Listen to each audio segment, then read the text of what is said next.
This is the Cowboy State Daily Morning Show with Jake. The new way Wyoming wakes up.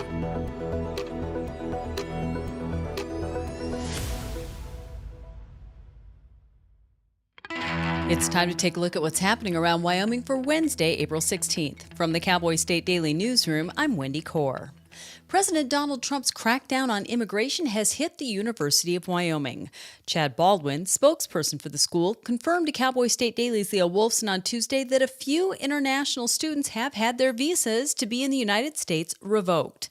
Baldwin also said federal immigration officials have not communicated with the university about why the visas were revoked, which appears to be in line with what's happening at universities across the country. None of these students have been deported yet or arrested or anything like that. The way it works with these visas getting revoked is actually the students can self-deport is the way it goes, and they have the opportunity to do so. And then in some instances, they're allowed to stay too. They just can't leave the country because they obviously wouldn't get back in. So it's an interesting thing. This is a phenomenon that's occurring on college campuses all across the country. A review of university statements and correspondence with school officials shows that at least 600 students at more than 90 colleges and universities have had their visas revoked or their legal status terminated in recent weeks. The U.S. Department of the Interior announced on April 10th it will no longer require the Bureau of Land Management to prepare environmental impact statements for over 3,000 oil and gas leases across 7 western states.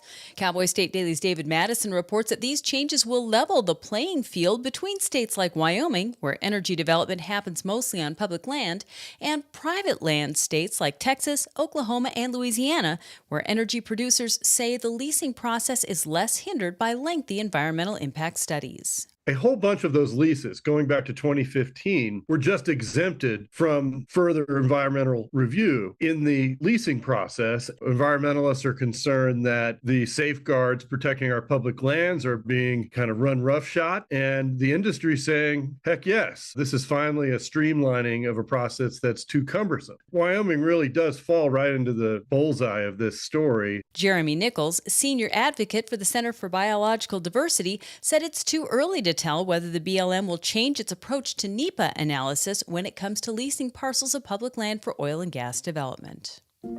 We'll enjoy the unseasonably warm April weather while it lasts because it'll be gone by Thursday. A slow-moving cold front will move across Wyoming between Wednesday night and Friday.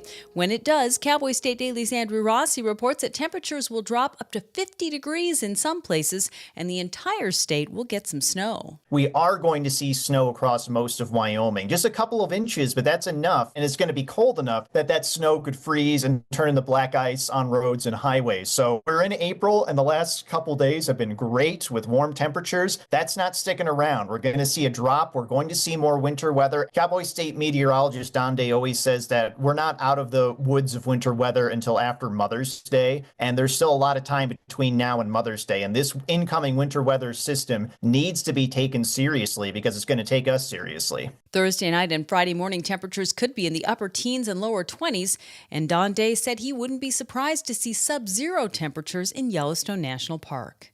I'll be back with more news right after this. Want to give back to the place you call home? You can leave a lasting legacy gift with the Wyoming Community Foundation's 5 to Thrive initiative. It's simple. Just leave 5% of your wealth to support local nonprofits while keeping 95% for your loved ones. We like to call it Give Where You Live. Your gift stays right here, building a stronger and thriving Wyoming for generations to come. Visit wycf.org to learn more because a thriving Wyoming starts with you. That's wycf.org. Well, in the first reported major human-grizzly conflict this year, a man who was hunting for shed antlers in north-central Montana shot and killed a grizzly, which he claimed charged him. Wildlife officials say the man was on a brushy hillside on Friday when he first spotted the grizzly, described as a 250-pound female thought to be about 13 years old. Cowboy State Daily's Mark Hines reports that as he was leaving the area, the bear charged him, so he shot and killed it. We've kind of reported on the grizzly activity up in that area. That's that general area where grizzly grizzlies have kind of been moving back out onto the prairies. Elk and deer start shedding or dropping their antlers this time of year, and that's a big favorite outdoor activity of a lot of people. They go out and pick up the shed antlers. Well, the thing you have to be aware of, this also kind of corresponds with grizzlies coming out of hibernation. So the potential for conflict is there. The bear had no history of conflict with humans, according to wildlife officials. The agency didn't report whether or not the female had cubs with her or what type of firearm the man used. And that's today's news. Get your free digital subscription to Wyoming's only statewide newspaper by hitting the daily newsletter button on cowboystatedaily.com. I'm Wendy Core for Cowboy State Daily. There I was, 16, divorced, remarried with a baby, another on the way, and I could barely read or write. It was time for me to change my life and the lives of my family. So I went back and I got my high school diploma. That was the catalyst I needed. Now I have a bachelor's, a master's, and I became a teacher. Mom, this is your very first yearbook. Your commitment to education motivates me, your coworkers, and your students. You showed me that if you come from nothing, you can still be anything. You told me I deserve to succeed. It's been 15 years, and I still live by that. You're the model for success for your kids, grandkids, and your students. When I look at all these success stories, I cannot help but think it all started by getting my high school diploma. When you graduate, they graduate. Visit finishyourdiploma.org to find free and supportive adult education centers near you.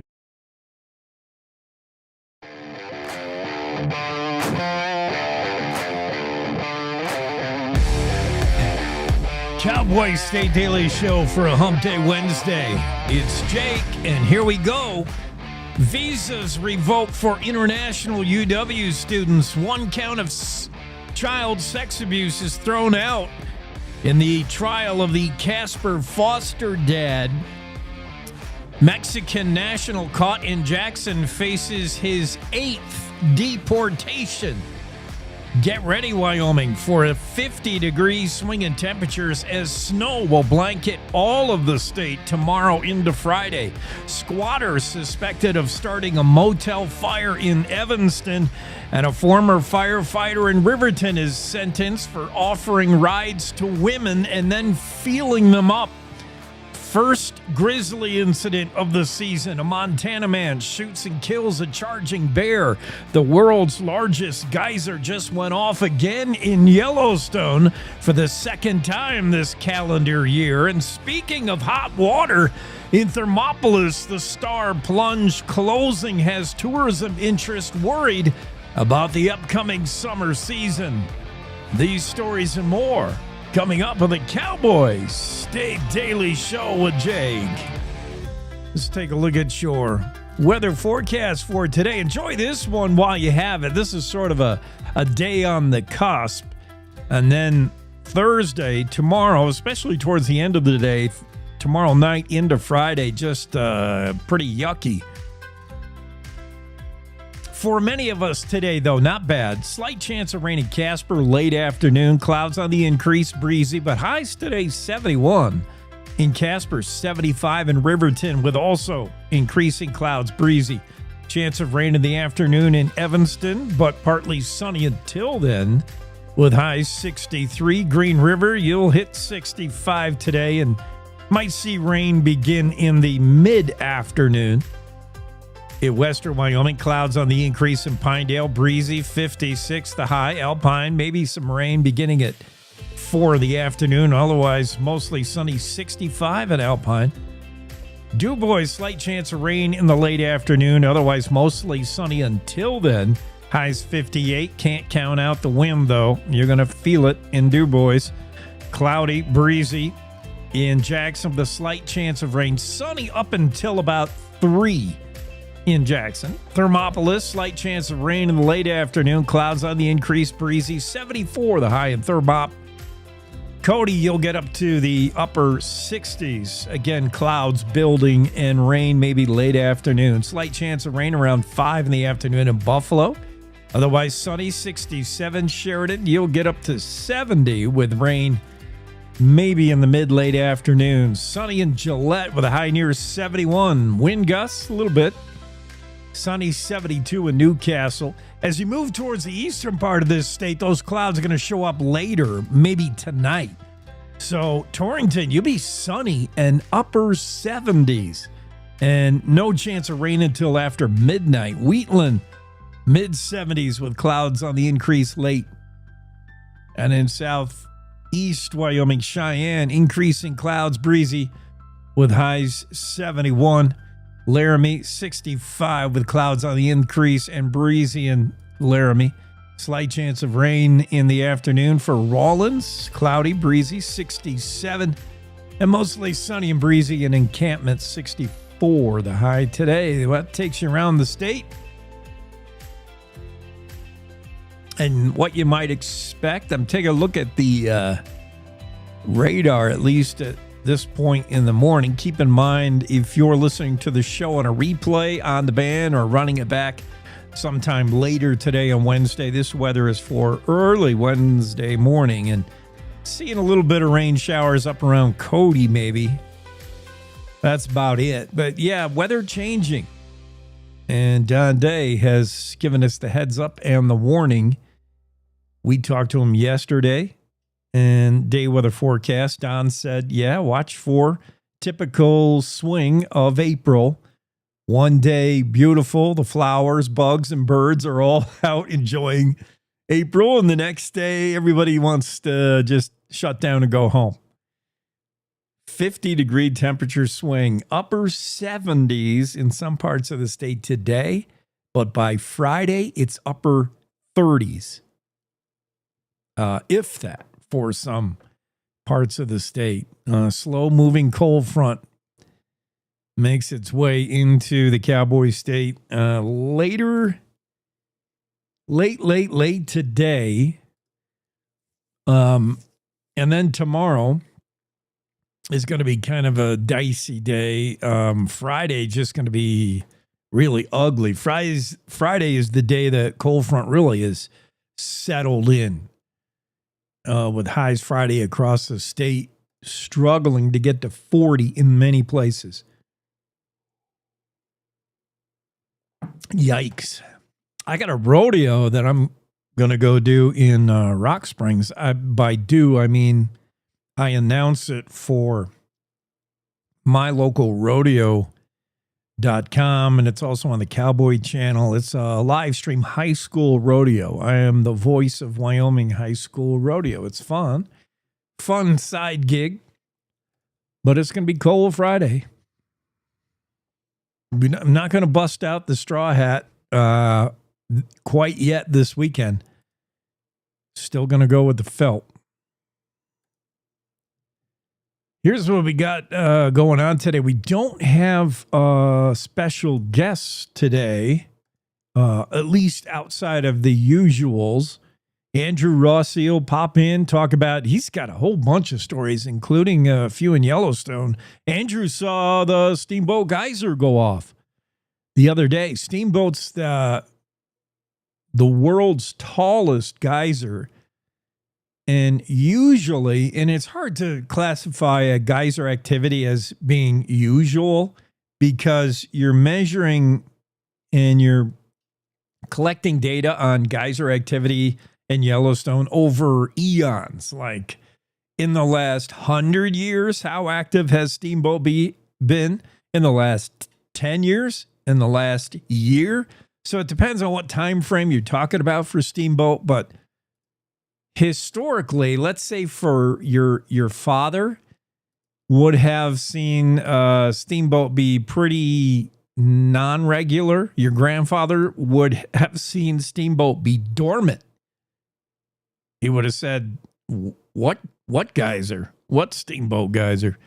And then all of a sudden, in the last 5 years or so, Steamboat started going off with like regularity, like dozens of times a year, if not 20. I think one year, a couple of years ago, it went off like 14 times a year. It was going on. Steamboat was erupting like every 4 months and then every month. And all of a sudden, Steamboat got a lot more active. And man, when it blows, it's pretty impressive. And then it kind of slowed down over the past year. If you want to look at last year, it really slowed down. I think Steamboat went off maybe 4 times. I guess I should read the article and then I would know. But I don't want to get too deep into it yet. We'll talk about it later in the show. But Steamboat was starting to slow after a real increase in activity. And it caused scientists to think, okay, it's going back into dormancy. Mike Poland, scientist in charge of Yellowstone Volcano Observatory, said Steamboat seems like it's winding down, but it's maintained a low level of activity for a few years now. So here's the anecdotal data I was talking about where it seemed like it was way more active. Steamboat erupted 32 times in 2018. That's a lot compared to what it was doing between the 1960s and the 1980s. Steamboat hardly ever went off. And then all of a sudden we get to 2018 and it fires 32 times. 48 times in both 2019 and 2020. After that, Steamboat became less frequent. In 2022, it went off about once a month. In 2023, there were 9 noted eruptions and just 6 last year. So winding down certainly looks like it. But encouraging, maybe, that Steamboat has gone off now for the second time in 2025. So you can count 2 for this calendar year. And it's, boy, when it goes, it's pretty fun. Monday, April 14th is when Norman Miller noted Steamboat geyser blasting off. He caught it and posted it on Yellowstone Through the Lens. There's some folks, even when Yellowstone's not open, there's eyes on usually. There's certainly monitors on Steamboat geyser. So we'll never miss an eruption. But during the season, during the summer season, there's folks who camp out at Steamboat geyser waiting for the eruption. They may wait weeks, if not months, but if that's your jam, if that's how you want to spend your summer, there's people that do that. That just sit and wait for Steamboat to go off. It is the world's tallest geyser. When it blows, it's like, oh, it makes Old Faithful look like a garden hose. I think it goes like high 200s, 280 feet eruption, something like that. Whereas Yellowstone's more like low 200s. I'm just sort of guessing out of memory. I suppose I could look that up too, but it's more. It throws up water and steam higher than Old Faithful. Old Faithful's probably 2/3 as much as that. But yeah, we got, so we have a photograph of the eruption. If you want to see that, that's in Andrew Rossi's story. Andrew will be on later today. Andrew, Steamboat geyser, world's tallest, blasts off for a second time in 2025. Just one of the many stories we will be covering today. We'll also have Greg Johnson, our managing editor of Cowboy State Daily, in the Zoom room here later this hour. Claire McFarland joins us. She has a few interesting stories, including the introduction of a new top prosecuting attorney for Fremont County. The old one left for a job in Natrona. So in the search for a new guy, we've got a new guy, and we'll introduce you to him. And he's going to step into the Fremont County prosecutor's office. And Fremont County's been kind of crimey. He'll be stepping into a busy job. He won't be bored, and we'll say that. Claire McFarland called Fremont County crime-ridden, thanks mainly to, well, Riverton. Let's just call it like it is. Leo Wolfson may or may not be here later in the show. Leo's blown us off the last 2 times, so we'll see.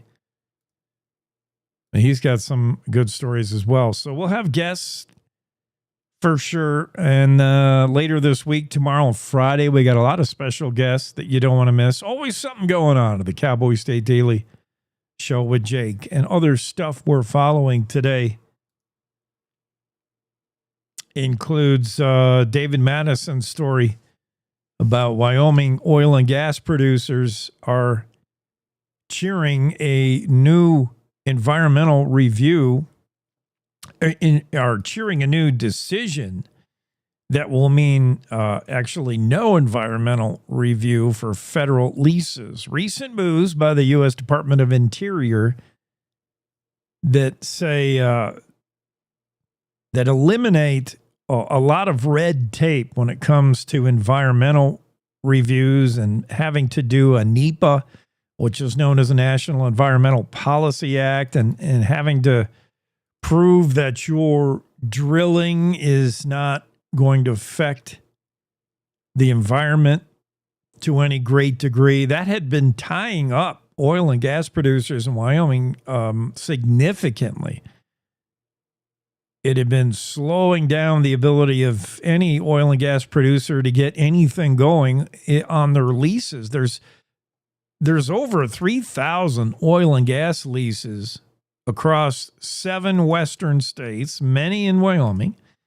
And the ones that are on public land, BLM land, for instance, have been, even though the lease is in place and some oil and gas company has a lease and can start producing and drilling for oil and gas, the reason it doesn't happen and the reason those leases sit unused are the red tape involving environmental studies. Well, that red tape has been largely eliminated, and oil and gas producers in Wyoming are kind of excited about the future of oil and gas because they say they've been disadvantaged in recent years because so much of the oil and gas leases in Wyoming are on public land, that is, are on Bureau of Land Management land or Forest Service, rather than in other states where oil and gas might be laying under the ground on private land.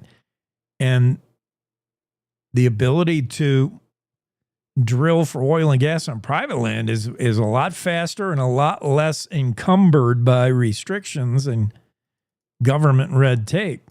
And that puts other states at an advantage over Wyoming, is what some say.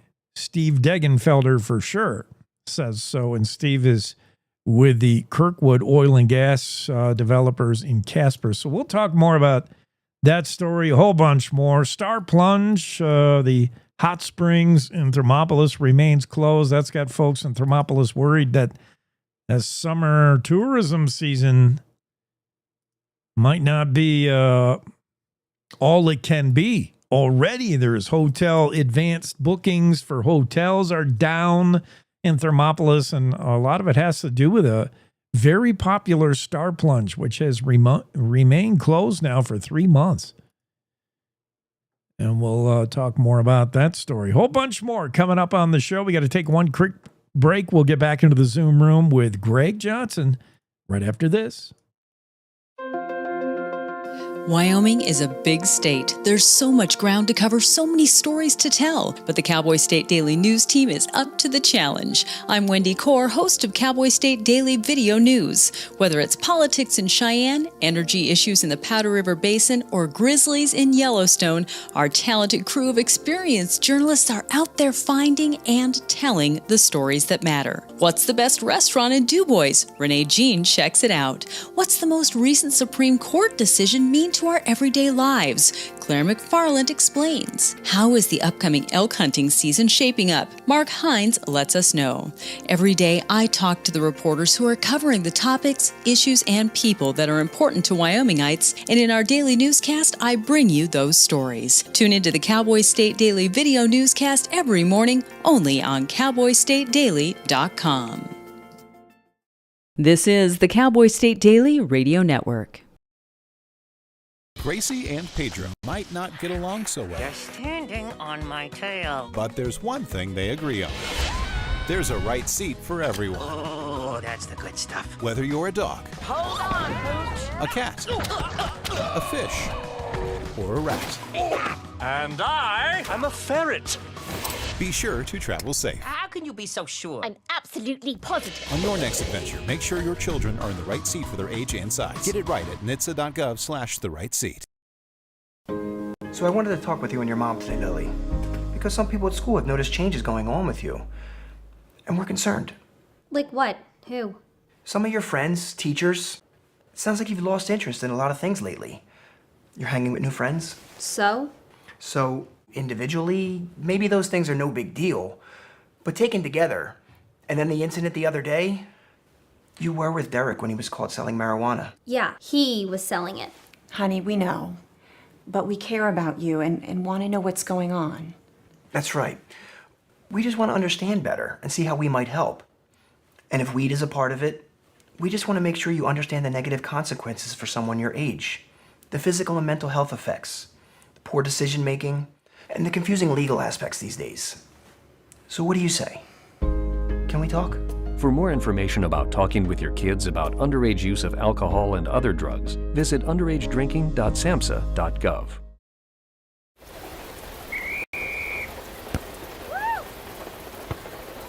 Come on! Go, Diane! Yeah, keep it going! Yeah! Go, honey! If you love them enough to drive an hour to cheer them on as they get beat 11-0 in the rain, then surely you'll check nhtsa.gov/the right seat to make sure they're correctly buckled in the back seat. Throw that ball, Diane! Woo! You got this!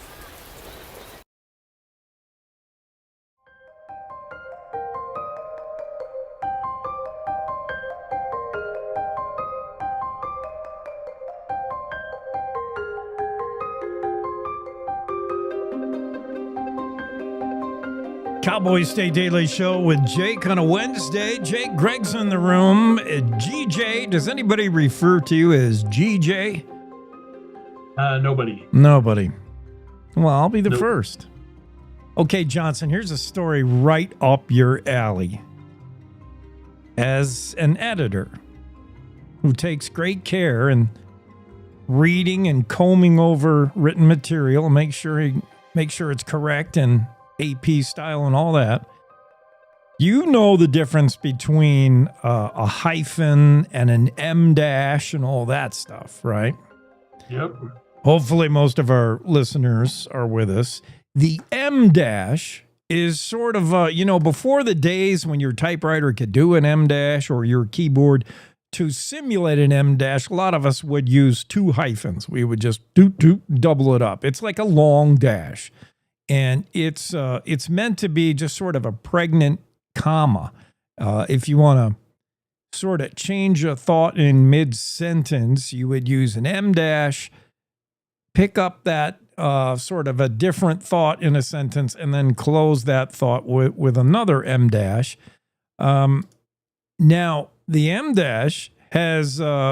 Interestingly, if you ask a Gen Zer, for instance, or somebody of a new generation who grew up texting and, grew up doing all the internet smart screen stuff, the new generation would say, they don't call it an M dash, they call it a Chat GPT hyphen, because they say, this new Gen Z folks say it's a dead giveaway that you're using AI, because apparently ChatGPT adores the M dash and uses it often as a punctuation mark.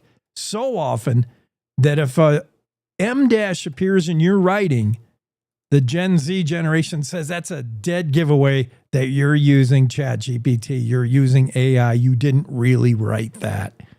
Well, it's not a dead giveaway because we use it. Yeah. Although nobody knows how to use the right one anymore. I changed tons of things to EM dashes. Yeah. There's the EN dash, which is bigger than a then a hyphen and smaller than an EM dash. But there's so many of them, and they're all used wrong. I can't fix them. Yeah. All. I spend all my time doing nothing but that. And then people use them too often when they should use commas. Yeah. It's lazy punctuation is what it is. Yeah. No, I fully agree.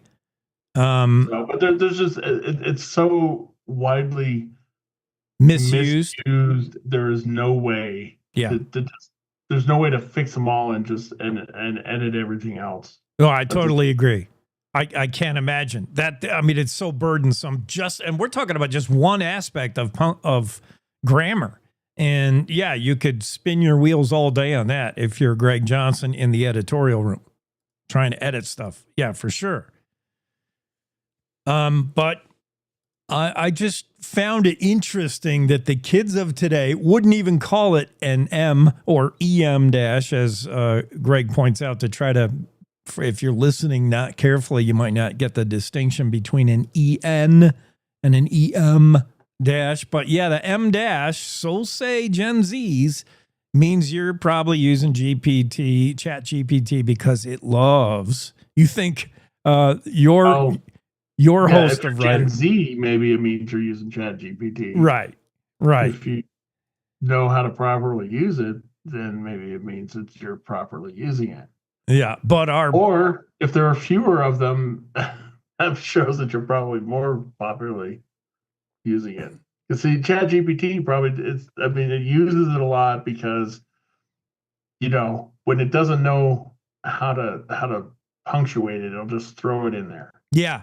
And I'm guessing Chat GPT, which if you're not with us on this whole tech thing, it's artificial intelligence. It's AI that's sort of combing the internet, combing information that exists on the internet, and then summarizing and writing something for you. So in other words, you would tell Chat GPT, I'm thinking about writing a story on airline safety. Are there more crashes today than there were 20 years ago? Is it safe or not safe to ride an airplane? Write me a quick 3-paragraph piece on that, and Chat GPT will go out there and do it pretty effectively. It's surprising, and it'll use a whole bunch of M dashes, or as the Gen Z, the new generation, calls it, that's the Chat GPT hyphen.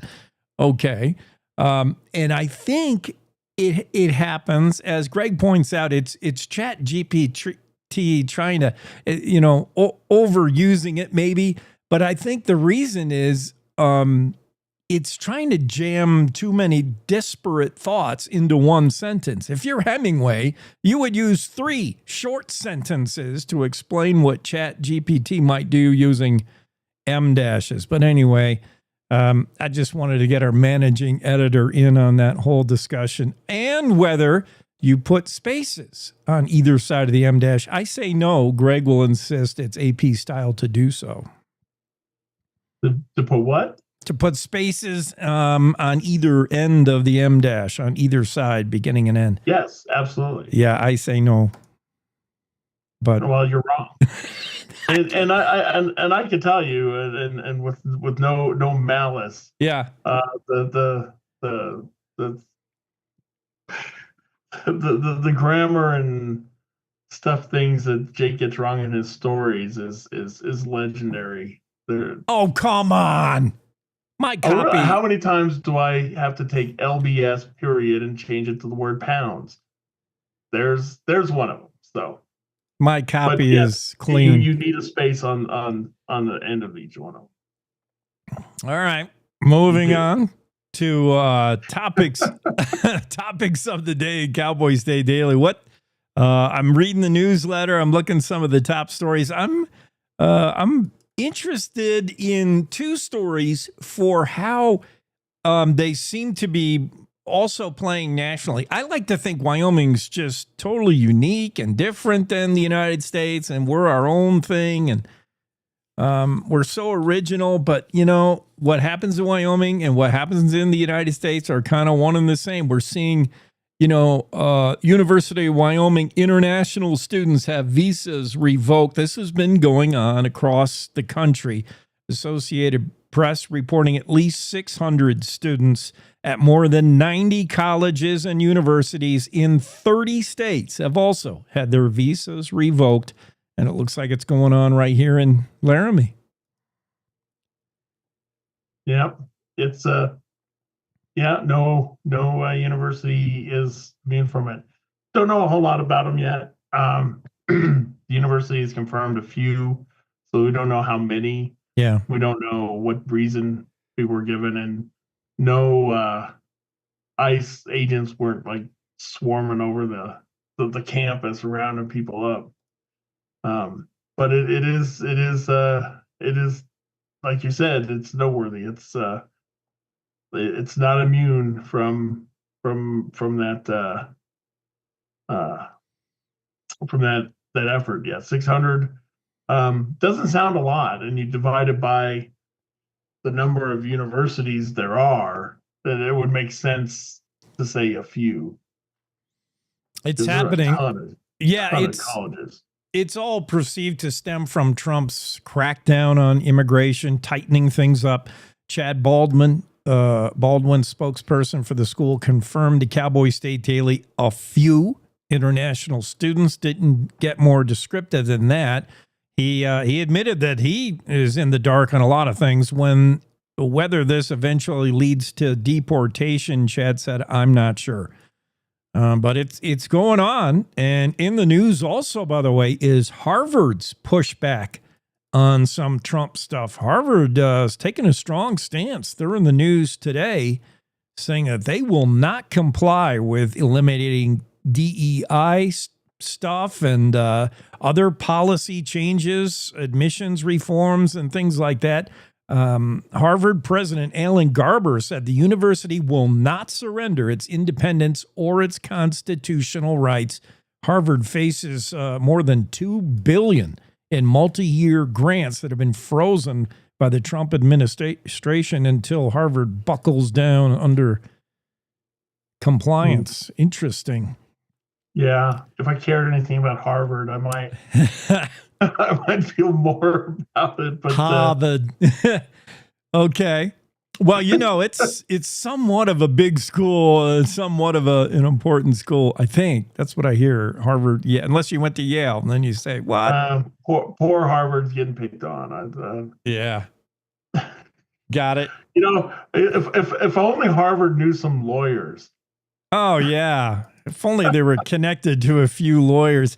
I don't know where this guy went to law school, but he's the new prosecuting attorney in Fremont County. Their old guy jumped ship to go over there to Natrona and do a job there. So Fremont County's been looking for a new head prosecuting attorney, and now they have one. It was 3 folks that were in the running, and the 5 county commissioners made the decision the other day. Claire McFarland has that story, and she'll introduce you to the new attorney. I'm Wyatt. I'm trying to find. I took some notes on the story, and I got everything but his name. Micah Wyatt. Okay, thank you. Yeah, I like that story because, well, number one, Fremont County is one of the highest crime counties in the state. Yeah. So this prosecuting position, it's they're pretty busy. And I like the commissioners interviewed these 3 finalists and asked them, what are you going to do to reduce crime? And I like the answers. One of them said, well, nobody gave me a magic wand when I graduated from law school. Right. And it got me to thinking, that's why ask that question? Because why is it the prosecutor's job to reduce crime? Their job is to prosecute the crimes. Their job isn't to, how in the world is a prosecutor going to reduce crime? The only thing that they can do is be tough on the crimes that are there and try to reduce it through intimidation. Hey, this is what's going to happen if you get, but they can't go out and actively stop people from doing crimes. I mean, that's their charge is to punish the people, to bring these guys to justice, not to stop them altogether. That's somebody else's job. That's and one that's of a them great. pointed out, it Yeah. started, really, you got to. It starts at home. These these people get started in crime in their homes. That's a great observation, and it's maybe a little overachieving thinking. I don't know what the commissioners are thinking about when they ask something like that, but yeah, it's similar to asking a police officer who's charged with simply making the arrest, not trying the case. Similar to asking a orthopedic surgeon who repairs knees, what are you going to do about high school sport violence? Can you make the game safer? Hey, I just fix joints, man. Yeah, good point. Yeah. So that kind of stuck out at me at that, and that's the. I mean, I understand on the surface why you ask that, but then I think that's not a. That's if that's what you're requiring of them, then you're setting every one of them up to fail. Yeah, that's expecting a lot from your prosecuting attorney. Yeah, for sure. And so maybe the answer is I was not equipped with that magic wand when I got my law degree or graduated law school. Star Plunge remains closed in Thermopolis. Got folks there in the tourism industry a little worried about what it might mean for the summer. Already seeing a kind of slow, sluggish movement on advanced bookings in Thermopolis. And particularly, maybe the Amish aren't coming. I didn't know that the Amish love their soak. And I just, how did the Amish find out? I don't know. I do not know because, yes, supposedly they aren't using electronics or certainly the internet. Somehow, word of mouth has made it all the way back. It took 3 months, but yes, the rumor mill has made it all the way back to Pennsylvania, where many of the Amish are, and they're hearing Star Plunge is closed, and already there's some indications that reservations are being canceled and kind of a slow advanced booking in the tourism industry for Thermopolis. And hopefully they get that figured out. Do you think there's a story that we're going to see anytime soon, Greg, that'll say Star Plunge will reopen after they figure out the... I have no clue. I thought I never thought they'd just be closed down for 3 months. So, yeah. It's interesting. And it, and they're pretty much, I mean, they're pretty much kind of screwed on the people who are doing they're planning their road trips and stuff, and they're like, okay, we're going to stop here, we'll stop here. The people are already doing that, or they've already done that, and they're checking it out. So I don't know if it's too late to get a lot of those back. They can still get some of, oh, they're open, okay, we'll stop in, but a lot of people who do these trip planning stuff, I've probably already marked them down as, we're not going to stop there because that's not there. Yeah. There are other places to soak in Thermopolis. Star Plunge isn't the only, but it's pretty significant. But a lot of people planning trips and stuff, they may not know that. Or may not go and look that up to find out, oh, well, it's not the only place. And it won't stop everybody, but, it's that negative press saying, hey, this is closed, so they just kind of assume, well, maybe we won't stop. Yeah, it just puts a downer on. Yeah, if you're kind of on the fence about, do we stop in Thermop for a soak? Well, I heard Star Plunge is closed. Forget it. You cross it off your vacation list. Yeah, that could be happening, and that's too bad. And the whole issue is kind of convoluted, complex. It's Star Plunge and its lease and an agreement with the state, and they're, I don't know, kind of far apart the last time we saw it, but hopefully Renee will stay on top of that story. Renee Jean, it's Renee who has that story about Star Plunge. We'll come back and we'll talk more about hot water. This time, hot water shooting into the air. It's Steamboat Geyser has blown its top again in 2025. We'll be right back. Talk about that after these.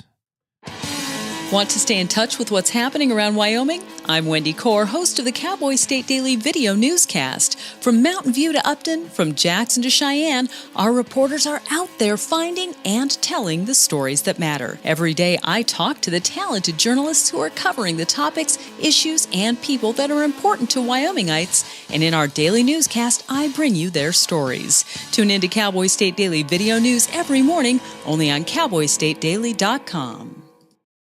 Wyoming is a big state. There are so many stories to tell, and here at Cowboy State Daily, we pride ourselves in bringing those stories to you every day. I'm Riley Strand, videographer and production assistant for Cowboy State Daily Video News. Every day, host Wendy Core and I talk to the experienced journalists who are covering the topics, issues, and people that are important to Wyomingites. And in our daily newscast, we bring you their stories. Tune in to Cowboy State Daily Video News every morning, only on cowboystatedaily.com. You're listening to the Cowboy State Daily Radio Network. In today's digital world, it's hard to know who to trust. Your local TV and radio stations bring you the facts. Misinformation and deep fakes flood social media, but broadcasters deliver verified and accurate news. For news, emergency updates, sports, and entertainment, turn to your local stations. Text TV to 52886 and urge Congress to support the vital local journalism broadcasters provide. Emma, did you hear? Todd's in the hospital. Who's Todd? He got a collapsed lung from vaping. He thought it was cool. Not cool. Promise you won't vape, Emma. It can lead to a lifelong addiction, and we can't be friends if your lungs collapse. Bogus. Wacky sitcom teens aren't the best people to talk to your kid about vaping. Hey, you got a minute? You are. Start the conversation with your child about vaping today.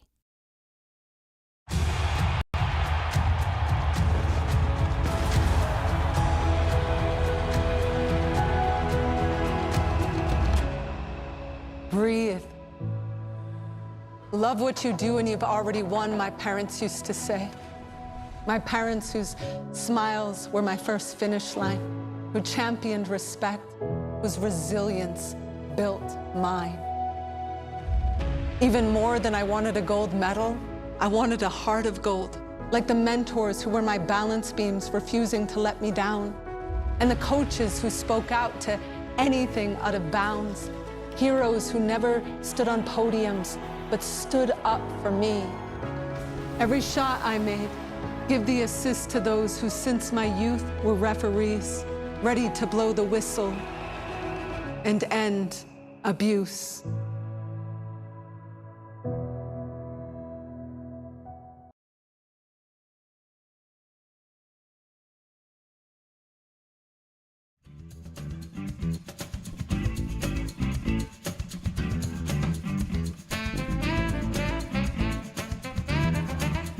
Cowboy State Daily Show continues here in hour one on a Wednesday. Steamboat Geyser, the world's tallest geyser, just erupted for the second time in the calendar year 2025. It had been, or it is still, I think, on the decline as far as frequency of eruptions. Depending on... Yeah, at least for the near term, yeah. It had been erupting more the last few years, and that's kind of declining. But they say maybe it's kind of settling into more of a normal type of pattern, because it would go years. It's gone years between eruptions, and yeah, it's pretty amazing. Everybody who sees it comments on how intense it is. I mean, it's just blowing out of that hole, like crazy. It's pretty big. It shoots pretty high, bigger and more of an event than certainly Old Faithful is. It's a significant geyser. The way I explained it is, kids today, if you're a young, elementary age kid, you will think Steamboat Geyser is regular as Old Faithful, maybe. I mean, 30, 40 eruptions in a year in the last decade or so, but your father would say, oh boy, you'd be lucky to see that go off. That'd be a real treat. And your grandfather would say, Steamboat Geyser, what's that? I mean, it was dormant for decades, but yeah, what's it doing lately? It depends on the time frame, depends on the generation you live in, I think. But maybe. Yeah. I mean, speaking of generations, Mhm. how many generations you have to go back till people know Wink Martindale? Oh man, I want to say, he died. Is he He a died yesterday. game show host? Wink Martin? Yeah. Okay. He was 91, but yeah, it used to be game shows. He did all the best game shows. I'm Wink Martindale. Yeah. Like Tic Tac Doe, and I think he did the that one dating game. Not I can't remember the name of it. I mean, wasn't it just called the dating game when you had 3 potential bachelors? That was the dating game. This was another one where they would like go on a date, then they come back and tell each other whether it was a good date or not. And he'd always do that cheesy thing. We'll be back in 2 and 2. Yeah, and he would, and you would decide whether you wanted to have another date or that's the end of that. Right. I remember that. 91 years old, came up as a radio personality, disc jockey, and parlayed that into a game show host. Kind of like what I'm trying to do, come up in radio and then make this face work for podcast. And it's so far I'm not really maximizing the monetizing aspect. I have to. Yeah. He hosted the Wink Martindale dance party. Okay. Oh man. Born 1933. He was born, and he did it also. That means he was a radio jock in the 50s. That must have been fun to usher in rock and roll to America. And he's seen it all. Destroying the generation. Right. Elvis with his rock and hips. roll music. Yeah, the Elvis and the Beatles and the Rolling Stones. Yeah, that devil music. I know. That was one of those things you see that and you're like, I thought he died a long time ago. Right. And sometimes you'll see a story like that on socials. People that are still alive, people you didn't know are still alive. Like, well, remember the old thing about Abe Vigoda, where everybody thought he was dead for years when he wasn't. He's the guy who played on Godfather, and he played Fish on Barney Miller's show. People still wouldn't know that either, but no, he looked 100 years old when he was like 40. Right, and that's why you're still surprised that he looked like a hunched over curmudgeon at 40. And then Dick Van Dyke, he's still going strong, getting close to 100. Right, he's like 99 or something. Man, he's way up there, and I think he still like dances and stuff a little bit. Way to go, Dick. Yeah, he's got it going. Wink Martindale. So I'm like belong to the same work union as Wink, I guess. Disc jockey live stream 1015. We're all part of the same union. That viral video of Cowboy State Daily columnist Rod Miller driving the lawnmower drunk is going to live on in reruns. It's going to get an extended play, as they say, thanks to a national police conference where it'll be attended by our favorite sheriff, Laramie County Sheriff Brian Kozak, who was just on the roundup with Wendy Core over the weekend. And he's a fun sheriff. He's doing things a fun way. And, approaching serious matters like drunk driving using fun things like this video of Rod Miller taking shot after shot and then riding his lawnmower through a little course, and Rod didn't do so good. Degradation of his skills after a little bit. That was a fun video. Yeah, it was. It's they're going to show it as an example of like connecting with the community, and Kozak, that office, they do a lot. I mean that that video they did, we wrote about a week or a couple weeks ago about the deputy who dressed up like Trump and did the "Make VIN Inspections Great Again" video. That's funny. It's still there over the jail door. The vacancy sign is still there and it's flashing. Yeah, they got vacancy. Yeah, and he does this online game show thing, like a weekly game show thing with the inmates there, called like Jail Plinko. Right, I've seen it. Right, I saw that. Yep. Yeah, Sheriff Kozak is interesting guy. He's doing sheriffing a different kind of way.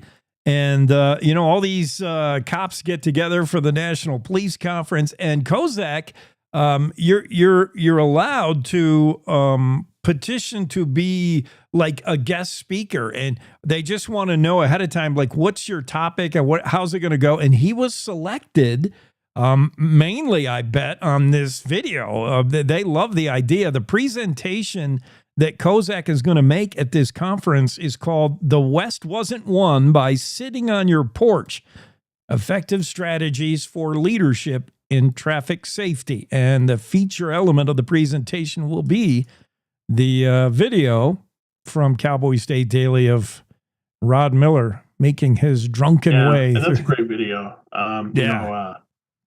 Riley did a great job. Yeah. Our video guy putting that together. It's top notch, and it's just fun. And it's kind of like that old WKRP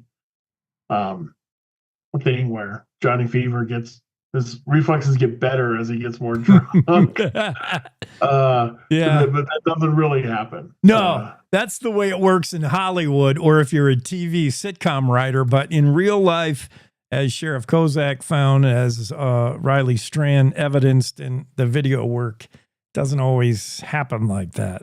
You think you're good to drive, but maybe not. Let's go to the videotape, as Warner Wolf used to say. Speaking of old broadcasters, Dale Killingback again following the trial of the foster dad. I'm now going to call him the foster bad and just purposely misspell dad and use a B instead. Foster bad is now facing one less charge. This is Mr. Marler, Stephen Marler. There's 26 total counts.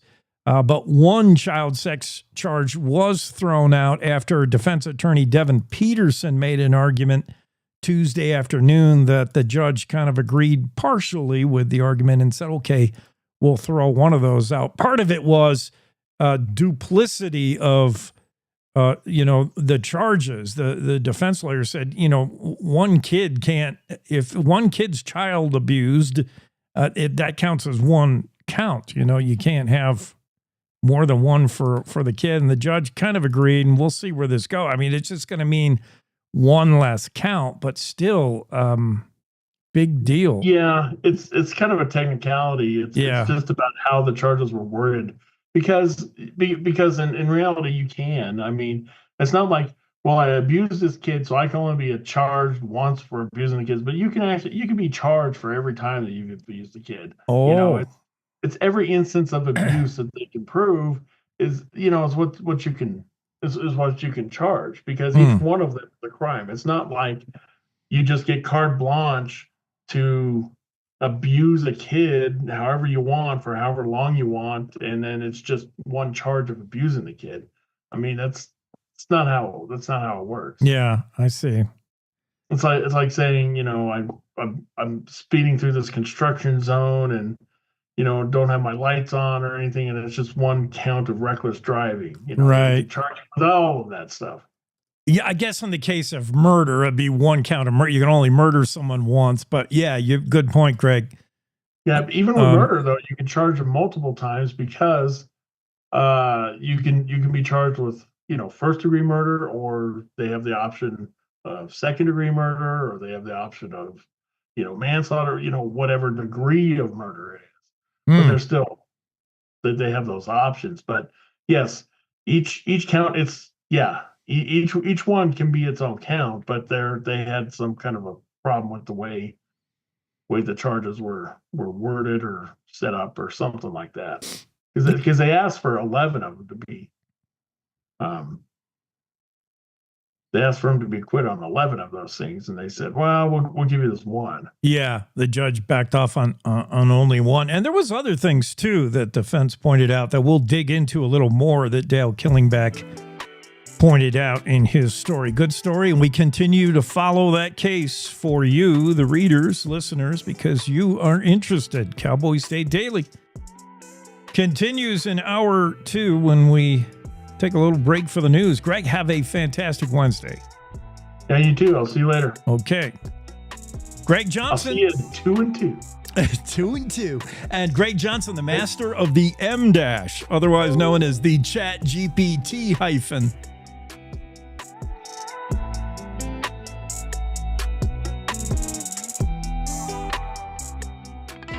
It's time to take a look at what's happening around Wyoming for Wednesday, April 16th. From the Cowboy State Daily Newsroom, I'm Wendy Core. Federal deportation authorities Monday arrested a Mexican national in Teton County who's been removed from the U.S. 7 times in the past 20 years. Cowboy State Daily's Claire McFarland reports that Jorge Perez Romero could be removed from the country an 8th time if he's convicted of illegal reentry, which is what Wyoming Assistant U.S. Attorney Cameron Cook charged him with on Friday. Illegal reentry is a deportable offense. So even though it says, we can put you in prison for up to 2 years if you're convicted of this, a lot of times I see them deport guys. And so this one, he's got ties to Teton County that date back to 99, but according to the affidavit, he was just like removed for a stretch there in the early 2000s, sometimes multiple times a year, and is now facing removal once again if convicted. Perez Romero is set for a Wednesday hearing in Casper's U.S. District Court for Wyoming. Star Plunge in Thermopolis shut down in mid-January after a dispute between the state and its operator. But the legal limbo that's been keeping Star Plunge closed is having a negative effect on tourism in Hot Springs County. Audra Dominguez, a member of the Hot Springs County Travel and Tourism Board, told Cowboy State Daily's Renee Jean that numbers for lodging taxes are down about $4,000. Maybe that's not all due to the Star Plunge. There are other things kind of going on there. They lost a campground that became a Dollar General store, some of those kind of things. Some of the folks in Thermopolis are questioning, yeah, sure, we understand there's a dispute between the state and the owner. We get that, but do you have to keep it closed? Can't it be open during this ongoing legal case? The park is one of the state's most popular, drawing between 1.2 and 1.9 million visitors a year. And state officials have said previously they believe the park could be a much bigger draw if it had the right updates. Wolves in Yellowstone National Park have been increasingly preying on bison, but going after them can be a dangerous undertaking, as the Junction Butte wolf pack recently learned. One wildlife photographer watched the pack play a game of cat and mouse with a group of bison last week, waiting for a vulnerable baby bison to separate from the herd. Julie Argyle told Outdoors reporter Mark Hines she's familiar with the Junction Butte pack and knows that they are experienced bison hunters. She caught some really cool video of the Junction Butte pack. That's one of the more famous wolf packs in Yellowstone, trying to chase down a yearling calf bison with its mother. The bison did make it. They made it back to the main group, and then of course the adult bison started charging and kicking at the wolves, and the wolves were like, okay, this is too much, we back out. But it's really interesting because the Junction Butte pack, that was a pack that was led by 907F, which was that really famous, extremely long-lived wolf that died last year. This pack was formed by wolves that broke away from her pack, and then they got in a fight with her, which resulted in her death, and now some of them have rejoined the Junction Butte pack, and they're all hunting bison again. Argyle said that as near as she can tell, the wolves and bison walked away from the encounter intact. The wolves didn't sink their teeth into any bison, but also managed to escape the angry bison's potentially crushing blows. I'll be back with more news right after this. Want to give back to the place you call home? You can leave a lasting legacy gift with the Wyoming Community Foundation's 5 to Thrive initiative. It's simple. Just leave 5% of your wealth to support local nonprofits while keeping 95% for your loved ones. We like to call it Give Where You Live. Your gift stays right here, building a stronger and thriving Wyoming for generations to come. Visit wycf.org to learn more, because a thriving Wyoming starts with you. That's wycf.org. Well, the Laramie County Sheriff's Office set up a closed-course lawnmower driving demonstration at Cowboy State Daily's offices in Cheyenne last December to show the effects of impaired driving in real time. Now, Laramie County Sheriff Brian Kozak told Cowboy State Daily's Leo Wolfson that the demonstration will be presented at the International Association of Chiefs of Police's Impaired Driving and Traffic Safety Conference in August. We had a well-known columnist, Rod Miller, drive a lawnmower through a course of cones while getting increasingly more and more drunk. He did this under the supervision of Laramie County Sheriff's Office deputies. The response that Sheriff Brian Kozak has received from hosting this event in the Cheyenne public has now moved on to a national stage. The presentation will be part of a class the Sheriff's Office will be conducting called The West Wasn't Won by Sitting on Your Porch: Effective Strategies for Leadership in Traffic Safety.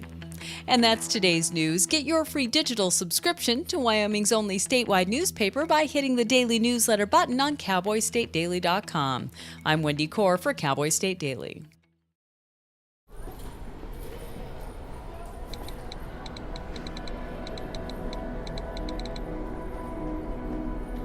Some people judge a book by its cover, and if you're not what people are looking for, you're kind of like a reject.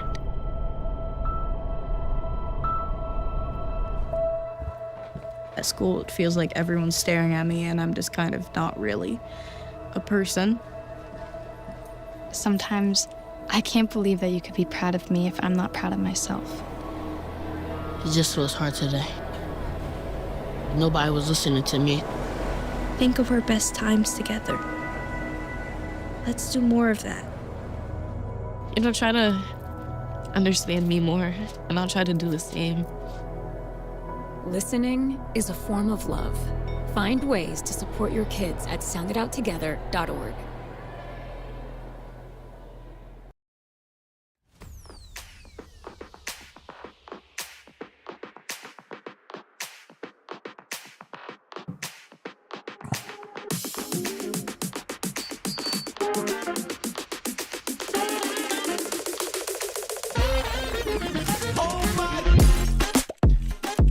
Cowboy State Daily Show with Jake, and we're in back from top of the hour break.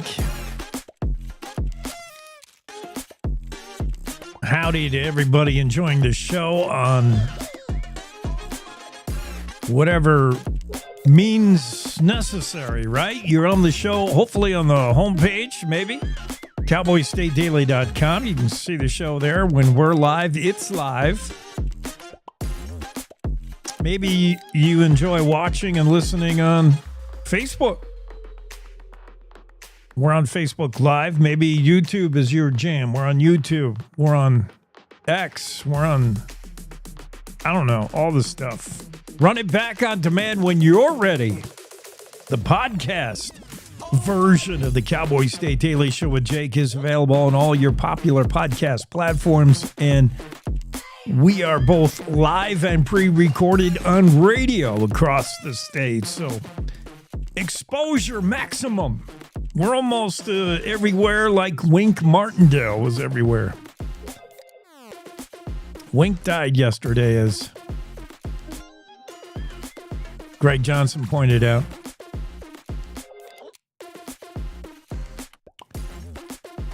Here's stories we're getting to today, including our lead story. Hopefully you're subscribed to get the newsletter, the Cowboy State Daily newsletter. First thing in the morning in your mailbox, you'll find the Cowboy State Daily newsletter. Get you all caught up on the news of the day in the Cowboy State. One of our lead stories is the University of Wyoming is not immune to what has been a nationwide trend, and some international students at UW that are in the country specifically to attend college have had their visas revoked. What that's going to mean is not clear. I would assume that means deportation, although that's not certain. How many students is also not clear. All we know at this point, Leo Wolfson has the story, is the University of Wyoming did confirm to the Cowboy State Daily yesterday that a few is the term used by Chad Baldwin. He's the spokesperson for the school. He confirmed yesterday that a few international students had their visas to be in the United States revoked. Chad also would not speculate on what that will lead to. He said, I don't know if that means deportation. I'm not sure. But Baldwin went on to say UW cooperates with federal agents when they come to campus. We review any requests, subpoenas, or warrants presented by federal agents, and we respond as required under law. Baldwin, when asked by Leo Wolfson, well, is this unusual? Is this because of Trump's clampdown on immigration and deporting anybody who shouldn't be in the country, all this kind of movement from the Trump 2 administration? Baldwin simply said, well, on average, UW is contacted by ICE about once every few years. So, yeah, you do the math. And the campus in Laramie at UW is not the only one where this is happening. You probably are hearing of news across the country of similar. Associated Press, for instance, reporting that at least 600 students at more than 90 colleges and universities across 30 states are also experiencing students having their visas revoked or their legal status terminated in recent weeks. Leo Wolfson with the story about President Donald Trump's crackdown on immigration and how it has now come home to roost here in Wyoming as University of Wyoming is feeling it. According to spokesperson Chad Baldwin, it sounded like this. This is Leo speaking with Wendy Core for the Cowboy State Daily. President Donald Trump's crackdown on immigration has hit the University of Wyoming. Chad Baldwin, spokesperson for the school, confirmed to Cowboy State Daily's Leo Wolfson on Tuesday that a few international students have had their visas to be in the United States revoked. Baldwin also said federal immigration officials have not communicated with the university about why the visas were revoked, which appears to be in line with what's happening at universities across the country. None of these students have been deported yet or arrested or anything like that. The way it works with these visas getting revoked is actually the students can self-deport is the way it goes, and they have the opportunity to do so. And then in some instances, they're allowed to stay too, but they just can't leave the country because they obviously wouldn't get back in. So it's an interesting thing. This is a phenomenon that's occurring on college campuses all across the country. A review of university statements and correspondence with school officials shows that at least 600 students at more than 90 colleges and universities have had their visas revoked or their legal status terminated in recent weeks.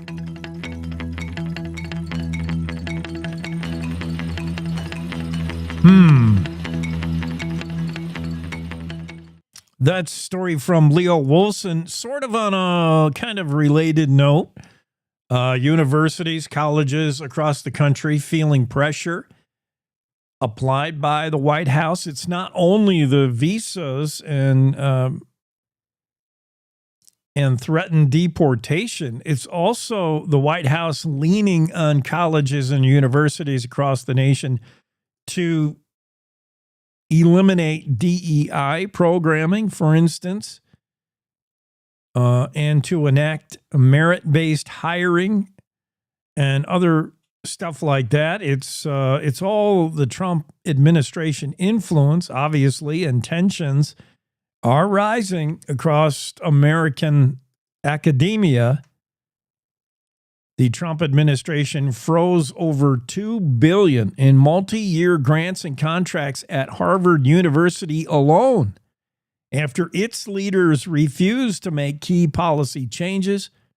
The White House is also demanding similar of other elite U.S. colleges. But in a story today in CNN, we learned that Harvard continues to stand resolute. Harvard refuses to eliminate diversity, equity, and inclusion programs. Harvard also refuses to ban masks at campus protests. And they refuse to enact merit-based hiring and admissions reforms. And the university president, Alan Garber, said in a statement, Harvard will not surrender its independence or its constitutional rights.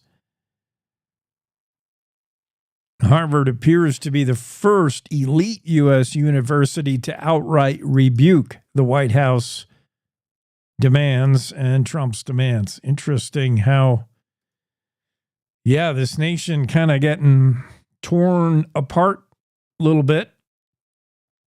And the story in the Cowboy State Daily about Leo Wolfson and how it's the similar issues have come now to the Cowboy State and Laramie campus as a few, we don't know how many, but some international students have had their visas revoked. What does that mean? Deportation.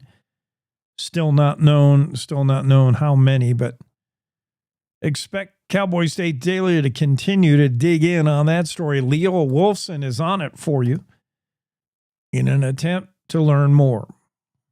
What else is going around? We got a lot of stories to get to from the Cowboy State Daily. Also a lot of news to get to really everywhere. And,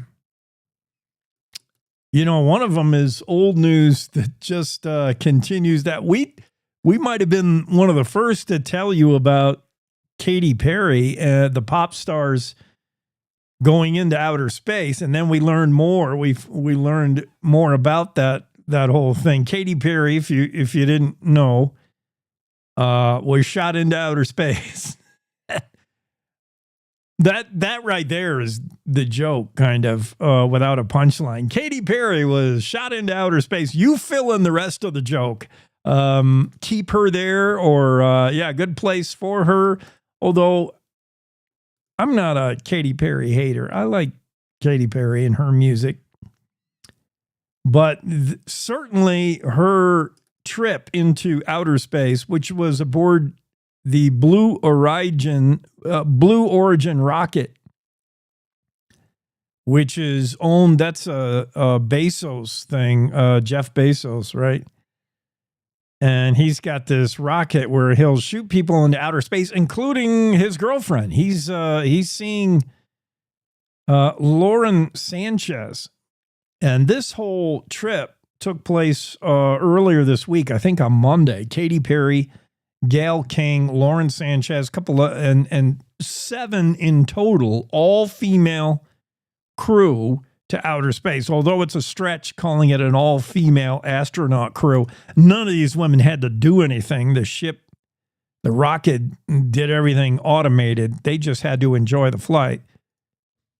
But the flight is receiving widespread criticism online in the days following. A lot of criticism about it. Katy Perry and all of the whole thing, the whole distaste for the 7 females spending a total of 11 minutes in outer space. As an interesting piece that I found online, as stupid as I thought it would be, it turned out even stupider. It's one thing to understand intellectually Katy Perry, Gail King, Lauren Sanchez, and this much-hyped all-female trip to space aboard a Blue Origin rocket would in actuality be less of a ground-shaking moment and more of an underwhelming 11-minute flight into sub-outer space. The flight received widespread criticism, of course, and really turned out to be nothing more than space travel for the rich, at a time like this when the nation is maybe got better things to think about, trying to sell it as a feminist movement is not going over particularly well. And it remains to be seen whether this will have any impact on Bezos's ability to sell further tickets into space. They reportedly go, by the way, for nearly $1 million a piece. $1 million will get you an 11-minute ride on Blue Origin and into outer space. But it's maybe reassuring to know that the American public sees this as nothing more than a crash and burn PR moment, despite how exciting it might have been for Katy Perry. Meanwhile, Captain Kirk says trip to space is not all it's cracked up to be. William Shatner, back in 2021, William Shatner, the actor who played Captain Kirk on Star Trek, also took a trip into space, and he found it less inspirational maybe than Katy Perry did. Shatner wrote back in 2021 about his experience in space. He said, "It was among the strongest feelings of grief I have ever encountered."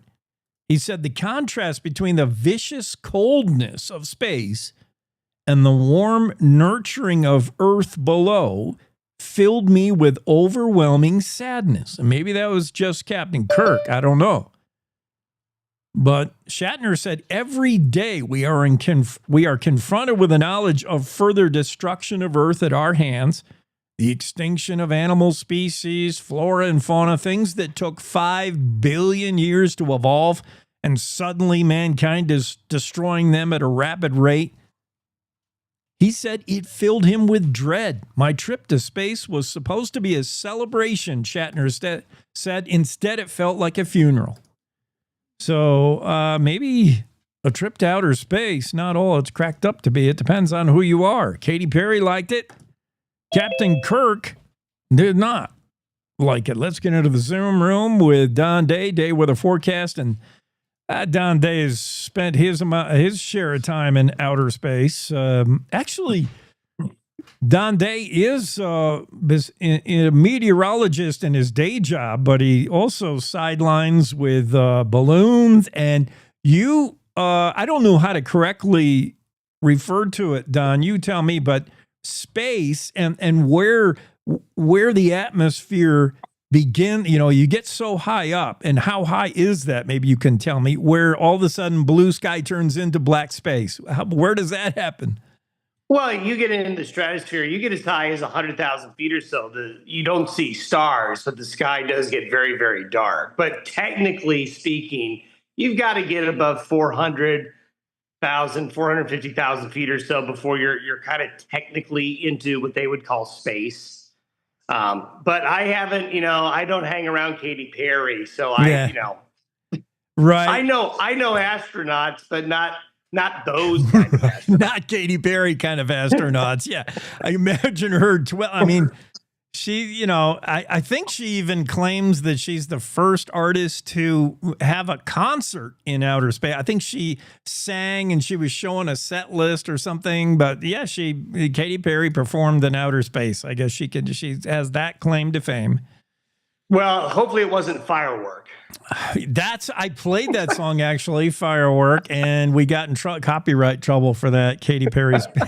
But yeah, that's what I was thinking. Yeah, be careful on that Bezos ship. So there's no signs or anything saying like you're leaving Earth atmosphere, you're now entering outer space. Oh no, there's a sign, just like Looney Tunes, there's that wood stake up there, and there's a sign, welcome to space. Right. You're now entering a non-gravity area. Whatever you were hanging on to, don't let go of it because it'll float away. That's so weird.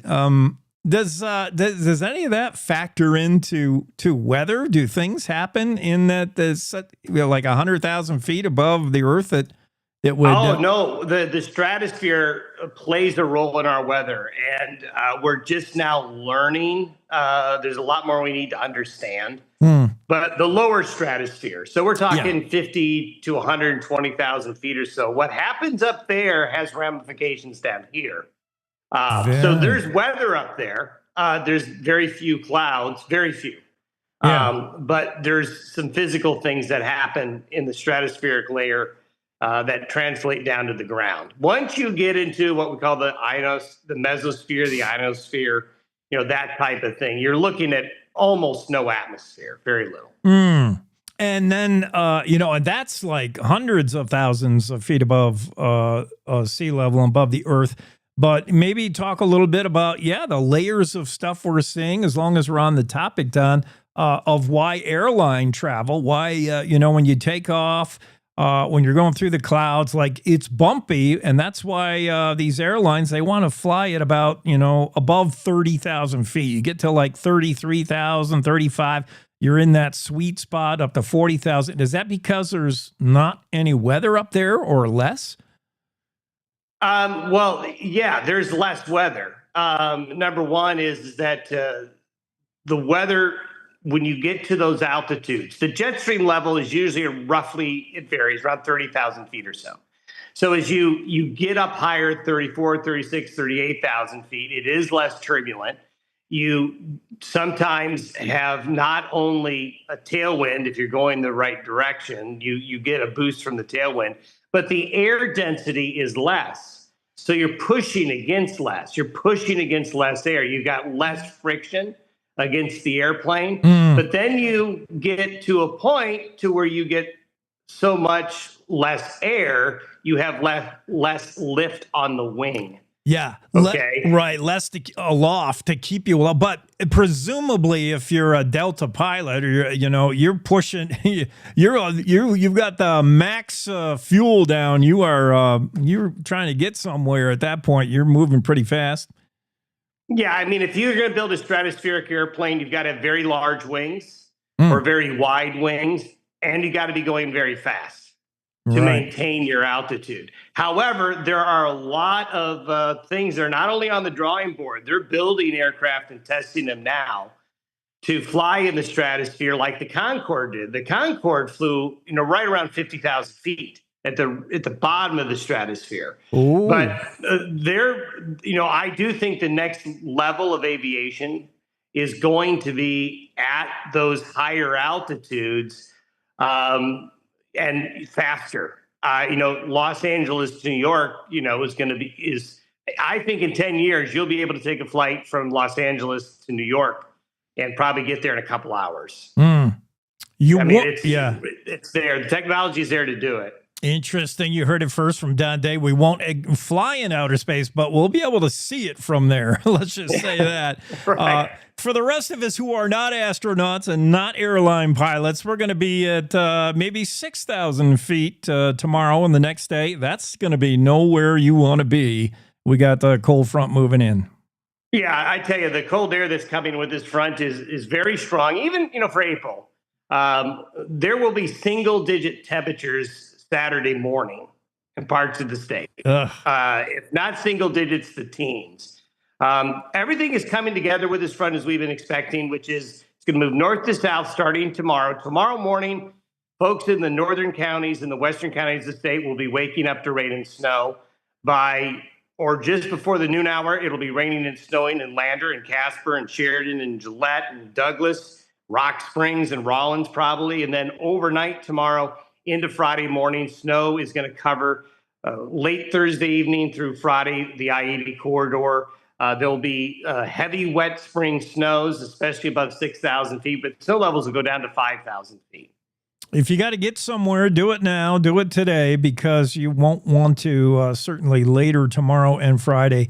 Thank you, Don. Appreciate it. Thank you. All right. The fluctuations of April and the highs and lows, and this low coming will be significant. Lower temps, 50 degrees swings in some areas, snow in many areas. Get ready. Yeah, that sounds like April in Wyoming. Let's take a quick break on the Cowboy State Daily Show. We'll be right back after these. To the Teton Range, Cheyenne to Sheridan, Rawlins to Ralston, Cowboy State Daily Morning Show covers the state like no other radio show or podcast. We love Lovell. We're eager to share the stories of Story Will Crow About, Crowheart, and Yodel Over Yoder. Whether you make your home in Sweetwater, Chugwater, Powder River, or Green River, the Cowboy State Daily Morning Show will make you feel right at home. Jeffrey City, Atlantic City, we see you. Little America, Big Piney, you're on our radar. Howdy, Wapiti, Meeteetse, Shoshone, Ten Sleep, good morning, welcome, Torrington, Riverton, Wheatland, Lusk, Lingle, Lander, Timber, Casey, Kerwin, Moorcroft, Mountain View, Moose, Fort Bridger, Fort Laramie, Fort Washington, Hannah, Hudson, Hewlett, Dayton, Daniel, and DuBois. We are east of Weston, west of Midwest, north of Newcastle, and south of Sundance. Border to border, we love Wyoming and every one of its communities, bar none. This is the Cowboy State Daily Radio Network. When you hear the words nonprofit organization, what comes to mind? Is it a place your dog called home before finding you? Is it an organization that supports accessibility? Is it a place that ensures your safety and that of those you love? That protects endangered wildlife and habitats or fights for our most basic needs? It's impossible to show all the ways nonprofit organizations make a difference in our world. One animal, one person, one cause at a time, but it's not impossible to be part of it. When you give what you have to a nonprofit organization that needs what you can give, you help promote, protect, and strengthen the reach of these incredible organizations. The Nonprofit Alliance is here, helping connect people like you to the nonprofits that enrich your life, your community, and the world we share. Reach out to a nonprofit organization that inspires you today to find how you can help make the world a better place.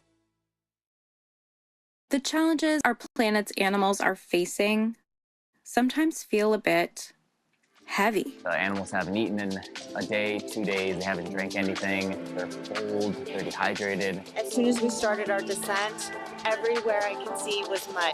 Just absolutely mud. The country has been in prolonged drought for so long. It was like a tinderbox waiting to go up.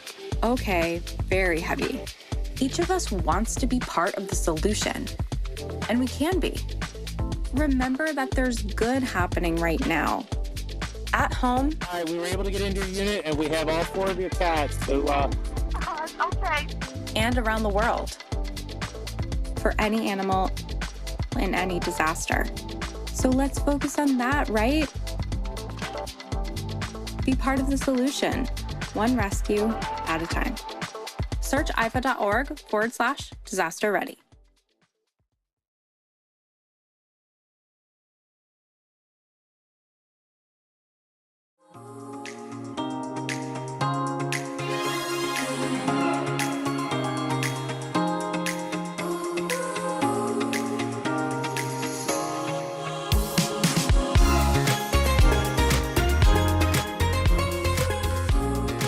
Cowboy State Daily Show with Jake. Back in studio. Hopefully you're still with us because we've got a lot to do, a lot to get to on this Wednesday. I'm having a special kind of a hair day. Those of you enjoying us on radio, you don't know how lucky you are to not have to see this hair event. I need a haircut. I was just saying, I haven't had time really to go get one, and it's becoming desperate. Here are the stories we're following today. This story reminds me of something that happens in the criminal world that I just get so aggravated about. We can talk about it in a minute, but one child sex charge is thrown out for the Casper foster dad. 19 charges still active. Dale Killingback following this story is coming out of Casper, Wyoming, out of Natrona County District Court. As defense attorneys for the former award-winning foster dad. Well, I guess he's still award winning, but he's a former foster dad. He's no longer fostering any adopted children. Defense attorneys for the man, Stephen Marler, asked the judge for acquittal of 11 of the 20 sexual abuse charges. There's 26 total charges. 20 of those are sexual abuse in nature, and the other 6 are more about endangerment. There was some allegations that Marler kicked some kid off the roof of a building. Yeah, I mean, just the more you hear about the case, and the more you hear prosecuting attorneys build their case, the more you just have a bad taste in your mouth about this. Just horrible. Defense attorneys asked Judge Kerry Johnson to acquit 11 of the 20 sexual abuse charges. Their argument is kind of law complicated. Maybe Claire might know about it. We do have Claire on later today, but this story is a Dale Killingback story. But Claire is very versed on law stuff. She might know. But I know defense attorney Devin Peterson argued yesterday afternoon in court, where Dale Killingback has been following everything. After prosecution rested its case and paraded forward several witnesses, including kids that grew up in the home of the Marlers, who shared just shocking stories about what went on there. Defense attorney Devin Peterson, first thing he did is ask Judge Johnson to throw out 11 of the 20 sexual abuse charges. Argument being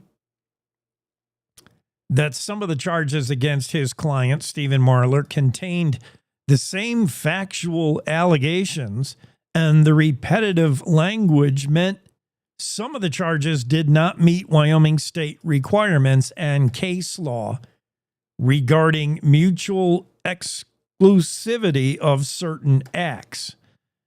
Sounds like a bunch of lawyerese gobbledygook. What it means to me, and again, I would like to talk to a lawyer like Cassie Craven, who may know what that means.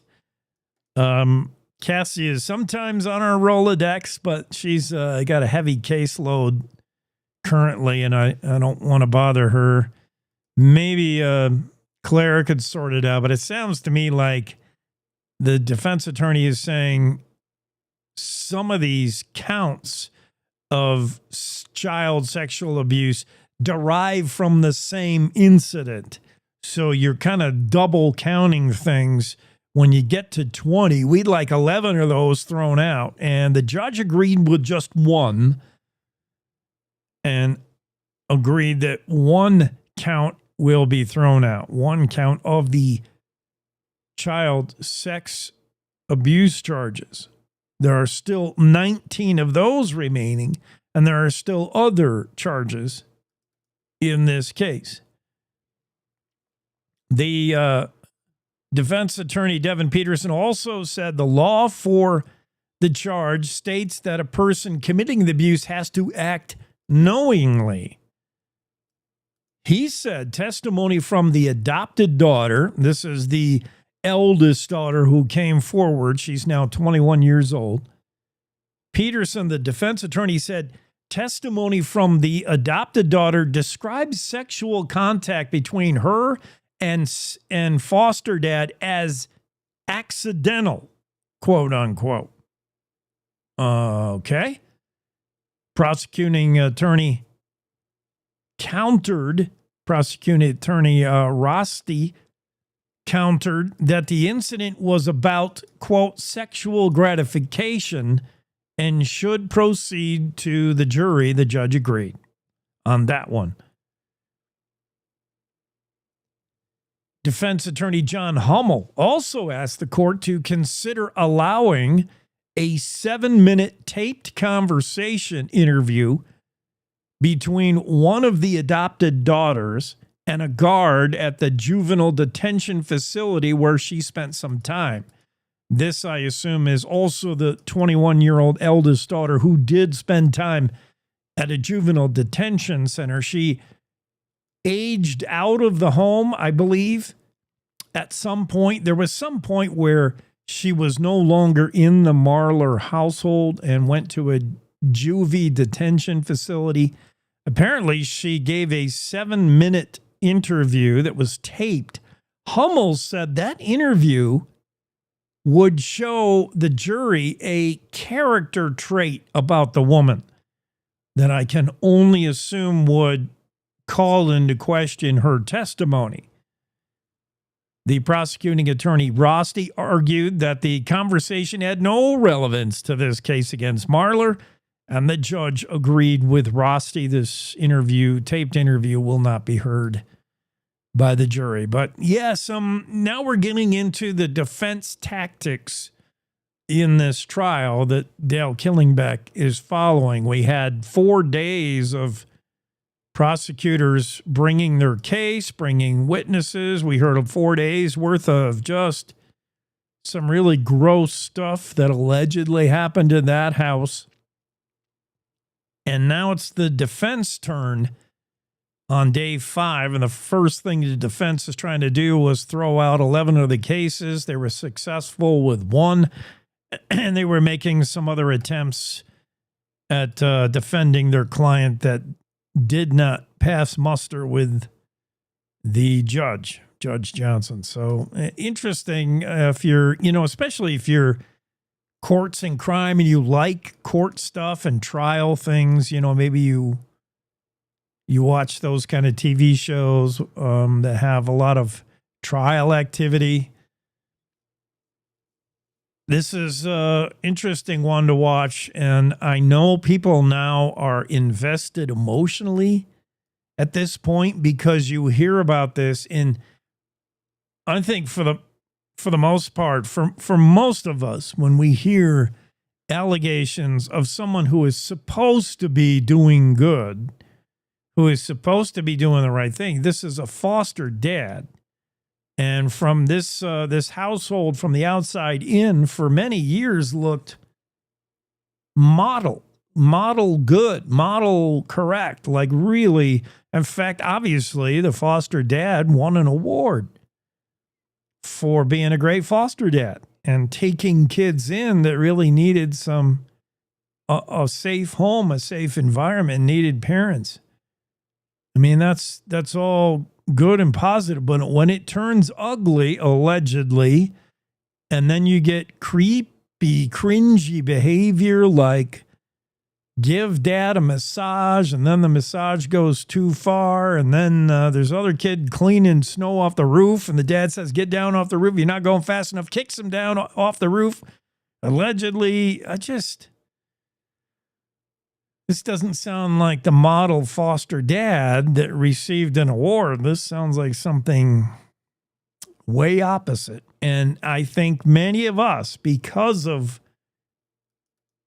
this roller coaster where you had the perfect foster home and then really underneath was in the dark was a foster nightmare home, that has got many of us emotionally invested, and we want to see how this turns out. In our heart of hearts, we want justice for these kids, even if we don't know them.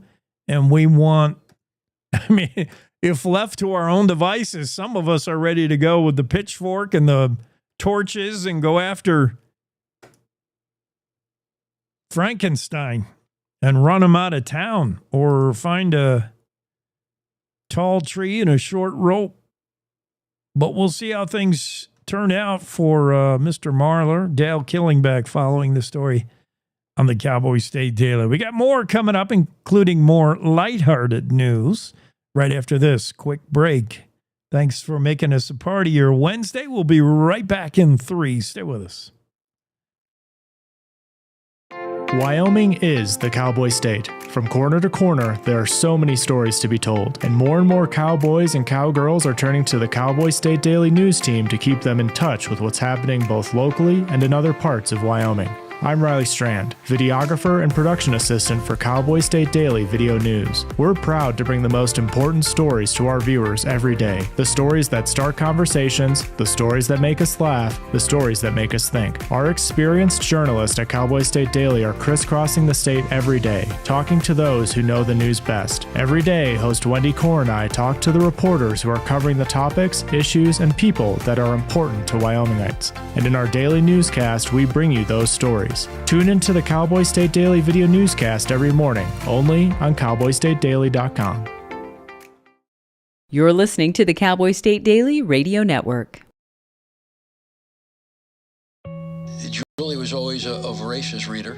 She'd carry 2 novels on an airplane because she'd read one on a 3-4 hour ride.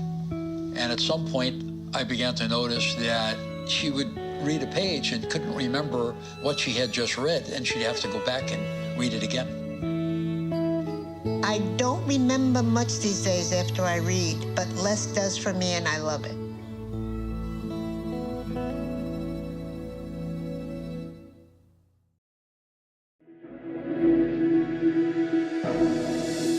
Logan Wilson here at the M Building in Casper, Wyoming. They do more than just support businesses and private events. They support nonprofits by offering reduced rates to help the community thrive.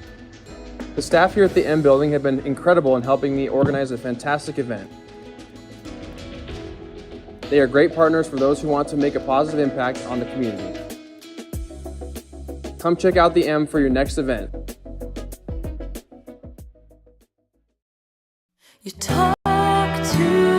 In every family, small conversations can make a big impact. I grew up on tour with my parents. Kind of different, but we bonded over music just like other families do over sports, camping, or other interests. And we talked. Little everyday conversations from silly to serious that built a foundation over time. Honest conversations, like when my dad shared his experiences as an alcoholic. Your honesty about that part of your life gave me a sense of integrity that I wanted to uphold in my own life.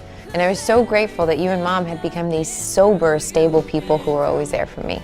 I wanted you to know from someone who's been in recovery more than 30 years now that hard work is what creates success, not alcohol or other drugs, whether it's music or anything else. I said it a lot, and I'm glad you took it to heart. Talk, they hear you. For more information about talking with your kids about underage use of alcohol and other drugs, visit underagedrinking.samhsa.gov.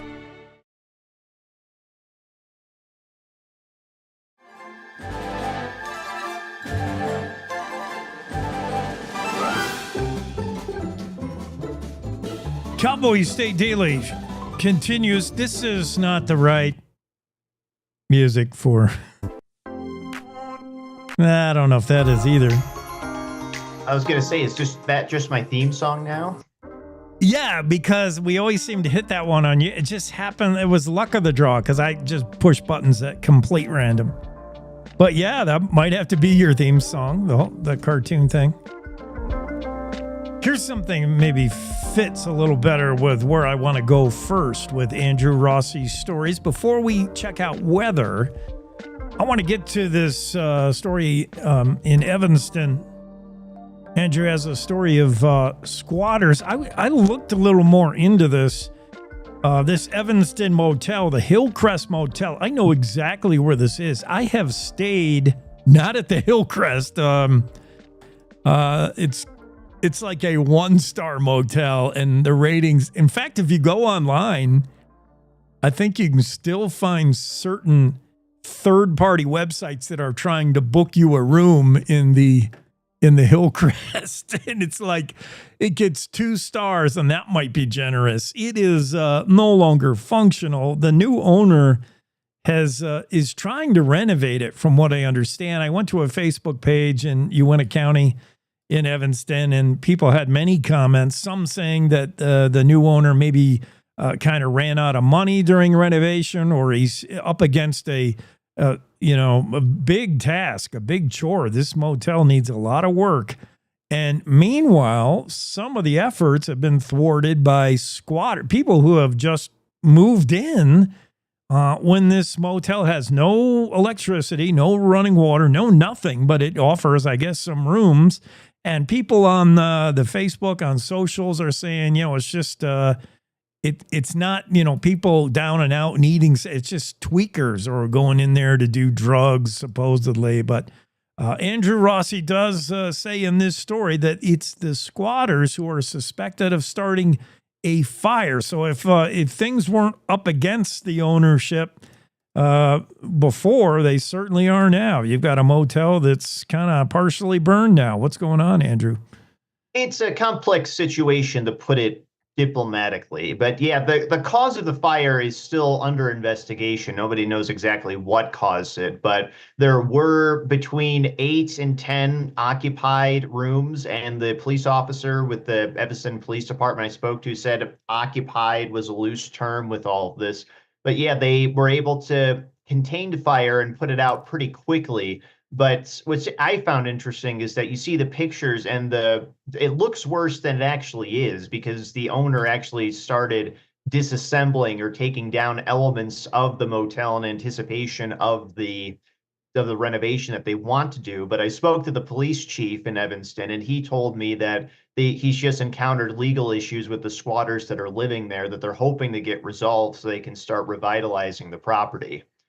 Yeah, and we have covered, I say we, Cowboy State has covered that the whole topic of squatters. We hear of stories about California where there may be more lenient, or there is no teeth to the laws that give squatters so much more rights than actual landowners. And squatters, you can't, in California, it's difficult to even get them off your own property if they establish that they have been living in your place or your property or your motel for a certain amount of time. It's hard to get rid of them. The police can't get rid of them in some places, like more liberal thinking California. But in Wyoming, there's much less tolerance for stuff like that. In fact, a story from Claire McFarland back in March of 24. Squatters don't make much trouble here because Wyoming won't put up with it. There's also recent legislation at the last session that proposed laws that will allow immediate removal of squatters and less rights for squatters, more teeth to the law, more advantages to property owners. But there are situations where people who just move into your motel that you're trying to renovate and you can't legally get rid of them. At least it takes a lot more red tape than maybe it should. And it's a known situation in this motel, Andrew, that even the firefighters knew to make sure they evacuated. They knew that these rooms would have people in them. Comes with the territory, literally, in this case. Yeah. Well, yeah, I know right where this motel is. It's right next door to the one I stay at. Whenever I'm down in Evanston, I'll be down there pretty soon here coming up, but I will not book a room, I don't think, at the Hillcrest Motel. I'm going to leave that out. I'm not sure you could if you wanted to. The last I saw all the 1 and 2 star reviews, and the last one that I saw went back a couple of years. So they're not even giving recent negative reviews, let alone positive ones. Yes. From squatters.com, it's getting 4-star reviews as a place to just, move in and nobody bothers you unless, of course, somebody starts a fire. Yeah, get a little warm sometimes. It could. It's not going to get warm weather-wise. I'm glad you jumped on this because, we know weather-wise, Wyoming, April, Don Day will tell you any day it's a roller coaster ride. It's any, real mixed bag of stuff in April. So while we do enjoy days like yesterday where some of us were in the 70s, you have to also endure days like 30s, if that, and snow. We got a big temperature swing, a big slow moving cold front moving in. What's going on?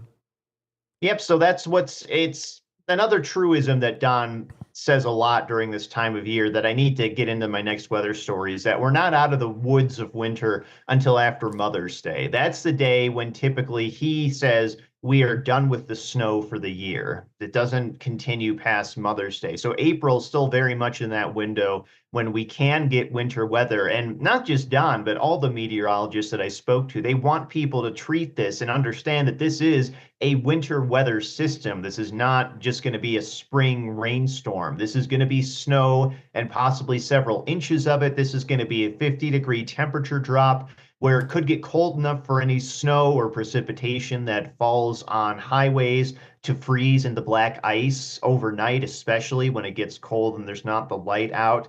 So it is a winter storm, and we're going to have winter weather conditions. This is not a spring storm in the traditional sense, because we're still in that window where they can become winter storms, and this one absolutely will be. That's a good point. Good observation, Andrew, and a good distinction. Yes, you think of like these cold fronts that move through in April as being, okay, it's just going to be one of those cold, raw, miserable days, maybe a dusting on some mountain passes. No, this is like legit winter weather. Like we're all going to feel it no matter where you are. Good point. Yes, and it's going to cause impacts that people are going to have to deal with. They might not be long-lasting impacts, and they might not be persist throughout the day, because I mean, just because of the angle of the sun and just the way the world's positioned right now, it's going to melt fairly quickly, but it can still cause tremendous issues, again, especially overnight when temperatures, like I think the thing that stuck out to me is going to single digits or lower in Yellowstone National Park, which, I mean, Yellowstone's always a bit colder than the rest of the state, but that shows you how extreme this is going to get. Even, yeah, I'm going to be down in Rock Springs doing a rodeo and on Friday night, and I'm looking at things like, temps in the 30s. That's not rodeo weather, but Don, bundle up. Don has often told me that same thing, because that's the first question you ask when you see miserable weather in April. You're like, Don, when is it going to be real spring already? When are we done with winter? And he'll tell you, it's Mother's Day. That's what he targets. Boy, that's a long time to wait to be sort of assured that you're not going to get snowed on. Yeah, well, the good news is that it's moisture, and everybody wants more moisture. And this swing in temperature, it's going to persist throughout the end of the month. It's not going to be as cold as it will be on Friday through the end of April, but it is going to be cooler overall. And that will moderate the melting of the snowpack in the mountains, so we won't get quite as much water quite as quickly. And then just getting more moisture in general is always a good thing. So there's benefits to these winter storms, but they are still winter storms, even though we are very much in the thick of spring now, at least by calendar. Yeah, you may not think, we need the moisture if you're really white knuckle gripping the steering wheel tomorrow night, but hopefully you'll get your travel in ahead of time. The third part of the Andrew Rossi trifecta for today, Wednesday, is Steamboat Geyser. The world's tallest geyser just blasted for the second time in the calendar year 2025. What does it mean?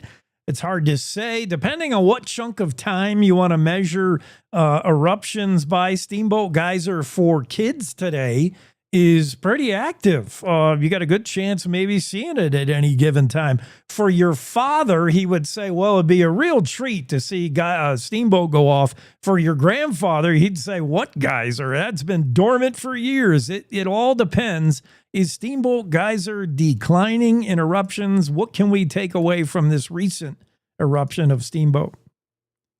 It's not the most satisfying answer, but it's impossible to say exactly what Steamboat is doing. What we can say for sure, and this is coming from Mike Poland, the scientist in charge of the Yellowstone Volcano Observatory, is that Steamboat does have something like a recognizable pattern where it goes through a period of very frequent eruptions where they might be just a couple days in between each other, and then it goes silent. That doesn't go dormant completely, but you might go several years between eruptions. So starting in 2018, we had a period of very frequent eruptions. It's erupted over 170 times since then, and it's been quieting down. We only had 6 eruptions last year.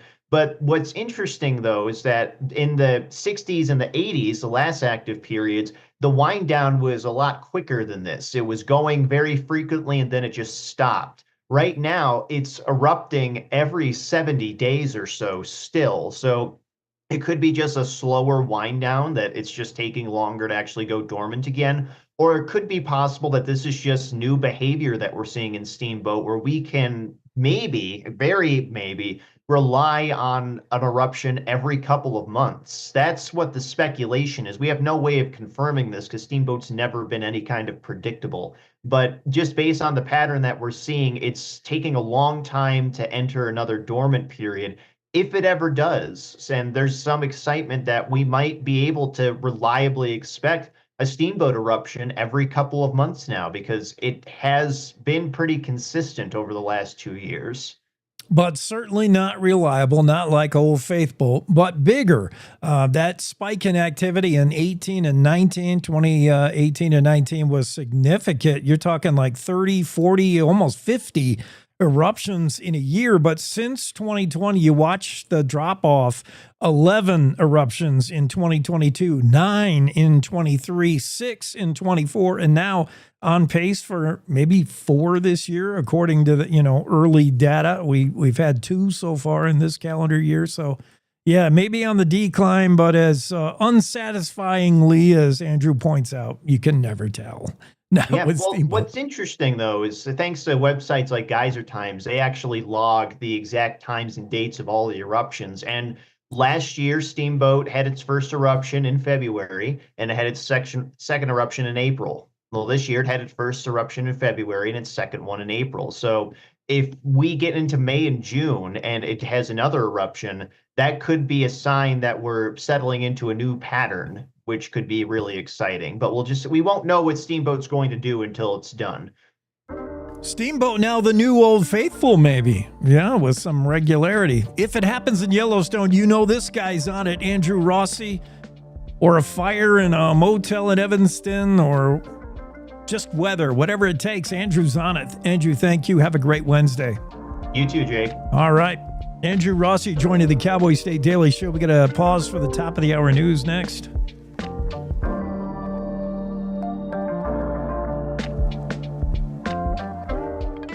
It's time to take a look at what's happening around Wyoming for Wednesday, April 16th. From the Cowboy State Daily Newsroom, I'm Wendy Core. President Donald Trump's crackdown on immigration has hit the University of Wyoming. Chad Baldwin, spokesperson for the school, confirmed to Cowboy State Daily's Leah Wolfson on Tuesday that a few international students have had their visas to be in the United States revoked. Baldwin also said federal immigration officials have not communicated with the university about why the visas were revoked, which appears to be in line with what's happening at universities across the country. None of these students have been deported yet or arrested or anything like that. The way it works with these visas getting revoked is actually the students can self-deport is the way it goes, and they have the opportunity to do so. And then in some instances, they're allowed to stay too. They just can't leave the country because they obviously wouldn't get back in. So it's an interesting thing. This is a phenomenon that's occurring on college campuses all across the country. A review of university statements and correspondence with school officials shows that at least 600 students at more than 90 colleges and universities have had their visas revoked or their legal status terminated in recent weeks. The U.S. Department of the Interior announced on April 10th it will no longer require the Bureau of Land Management to prepare environmental impact statements for over 3,000 oil and gas leases across 7 western states. Cowboy State Daily's David Madison reports that these changes will level the playing field between states like Wyoming, where energy development happens mostly on public land, and private land states like Texas, Oklahoma, and Louisiana, where energy producers say the leasing process is less hindered by lengthy environmental impact studies. A whole bunch of those leases going back to 2015 were just exempted from further environmental review. In the leasing process, environmentalists are concerned that the safeguards protecting our public lands are being kind of run roughshod, and the industry saying, heck yes, this is finally a streamlining of a process that's too cumbersome. Wyoming really does fall right into the bullseye of this story. Jeremy Nichols, senior advocate for the Center for Biological Diversity, said it's too early to tell whether the BLM will change its approach to NEPA analysis when it comes to leasing parcels of public land for oil and gas development. We'll enjoy the unseasonably warm April weather while it lasts because it'll be gone by Thursday. A slow-moving cold front will move across Wyoming between Wednesday night and Friday. When it does, Cowboy State Daily's Andrew Rossi reports that temperatures will drop up to 50 degrees in some places, and the entire state will get some snow. We are going to see snow across most of Wyoming. Just a couple of inches, but that's enough. And it's going to be cold enough that that snow could freeze and turn into black ice on roads and highways. So we're in April, and the last couple days have been great with warm temperatures. That's not sticking around. We're going to see a drop. We're going to see more winter weather. Cowboy State meteorologist Don Day always says that we're not out of the woods of winter weather until after Mother's Day. And there's still a lot of time between now and Mother's Day. And this incoming winter weather system needs to be taken seriously because it's going to take us seriously. Thursday night and Friday morning temperatures could be in the upper teens and lower 20s, and Don Day said he wouldn't be surprised to see sub-zero temperatures in Yellowstone National Park. I'll be back with more news right after this. Want to give back to the place you call home? You can leave a lasting legacy gift with the Wyoming Community Foundation's 5 to Thrive initiative. It's simple. Just leave 5% of your wealth to support local nonprofits while keeping 95% for your loved ones.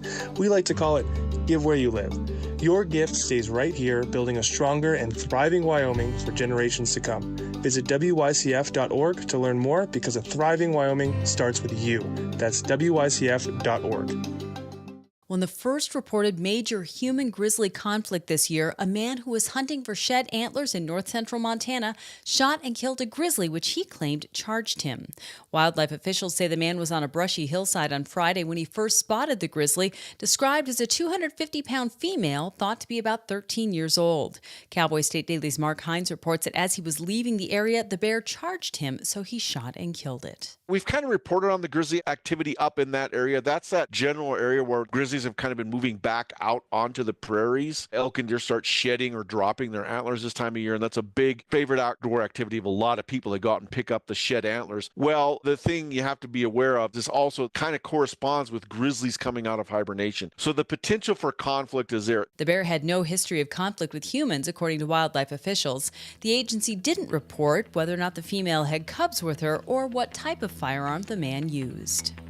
And that's today's news. Get your free digital subscription to Wyoming's only statewide newspaper by hitting the daily newsletter button on cowboystatedaily.com. I'm Wendy Core for Cowboy State Daily. Most hiring algorithms would scream me out. Some bosses couldn't see me as a leader. I've run this place for 20 years, but I still need to prove that I'm more than what you see on paper.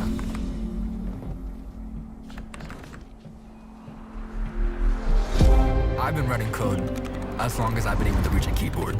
This is what I do. It's second nature for me, coordinating 100 details at once. It's the way my mind works. I have a very mechanical brain. I sold them on my skills. You gotta be so good they can't ignore you. My magic is analytics and empathy. That's how I'm getting clients. You have to have the confidence in yourself to show up and defy the odds. I am more than who I am on paper. I never got a college degree. And today, I'm the CEO of my own company. People want to tell me I'm one in a million, when actually I'm one of millions. Stars are all around us. It's time for them to shine.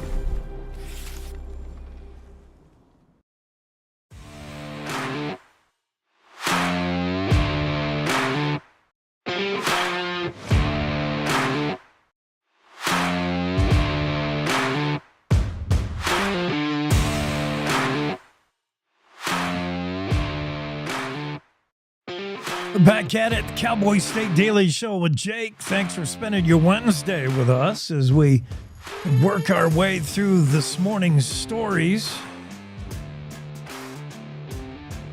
And a lot to get to. A lot of stories from Claire McFarland, so it's probably a good thing that Claire is going to join the show, and we'll get her into the Zoom room momentarily.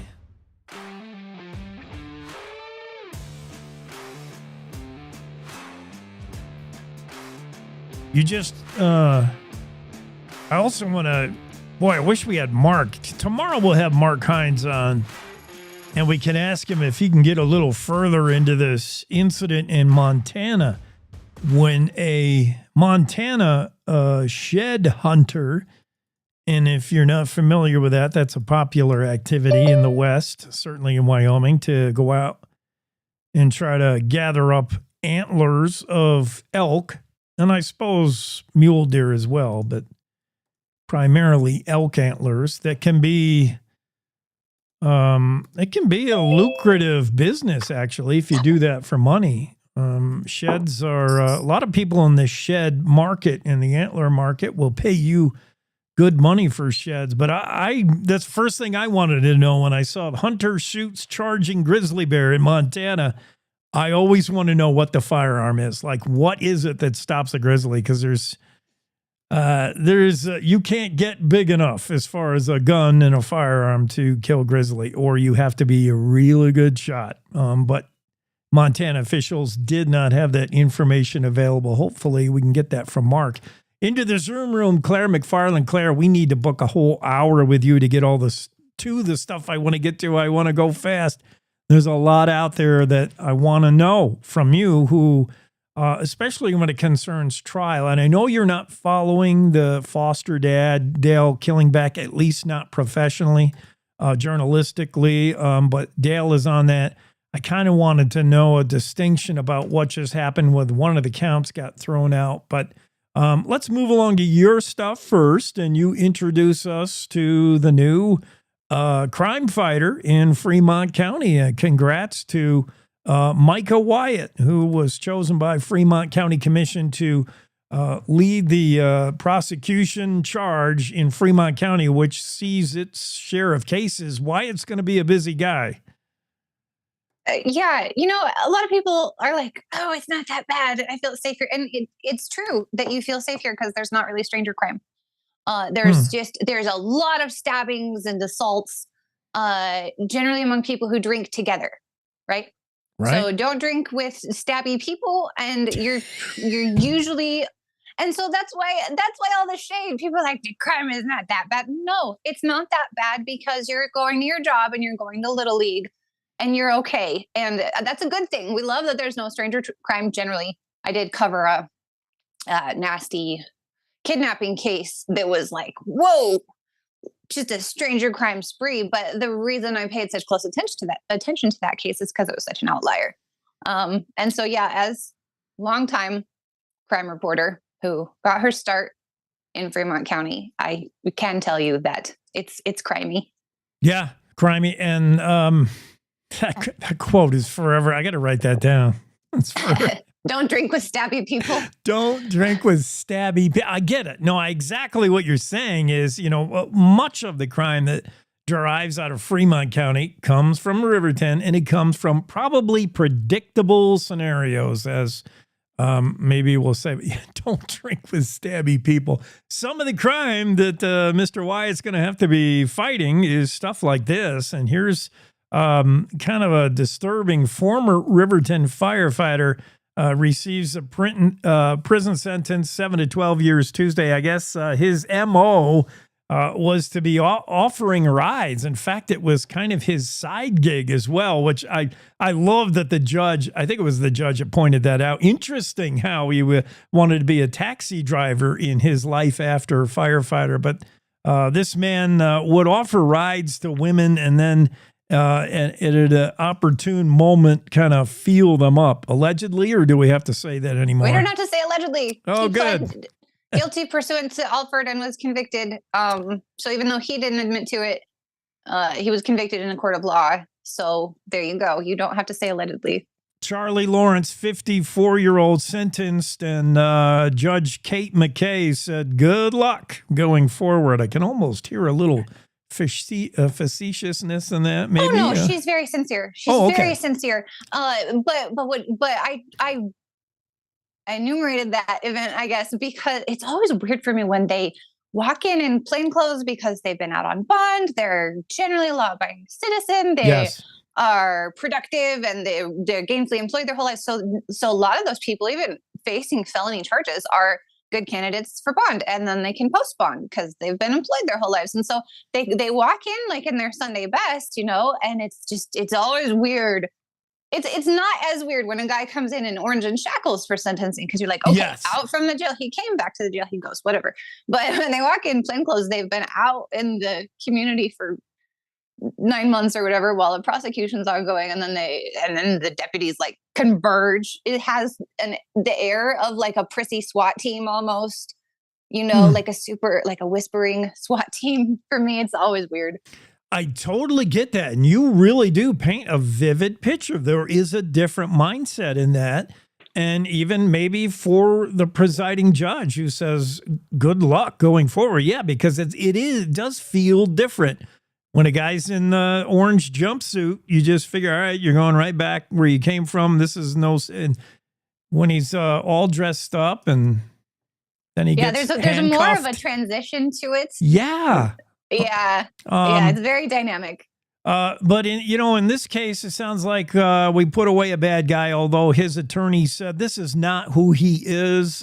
This is, he's making life changes currently, but who he was is certainly disturbing and I believe called heinous.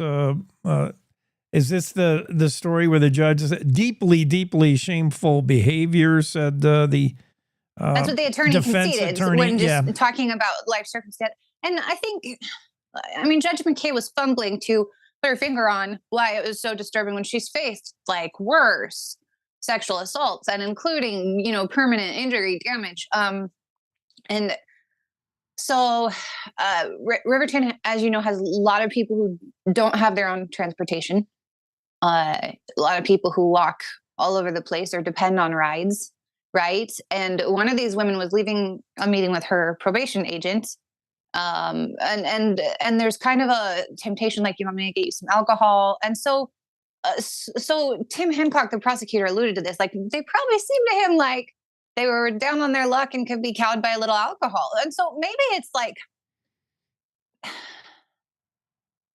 I shouldn't judge too, like, I need to be careful, but maybe it's just assuming the weakness of these women or that it doesn't take much and you can bull their will. I don't know, is also maybe insulting.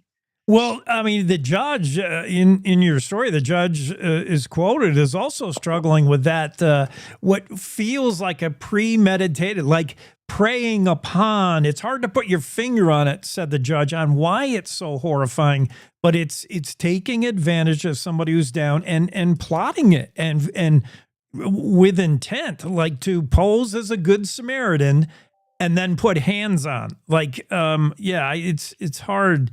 It's cringe, much like this Casper foster dad case. But let's go to Jackson, where I am, and maybe third time lucky or 8-time lucky, as this Mexican national has been kicked out of the country now 7 times and returned. It seems like he's got an easy route in. I don't know how you get back. I thought it was more arduous to get into the United States from Mexico illegally, but this guy's done it now 7 times and maybe facing 8 now. Now, he could be locked up in the U.S., but do we want to pay for 2 years of his incarceration, or do we want to say you're deported again for the 8th time, knowing he'd probably be right back in here in a month? I want to join whatever running club he's in.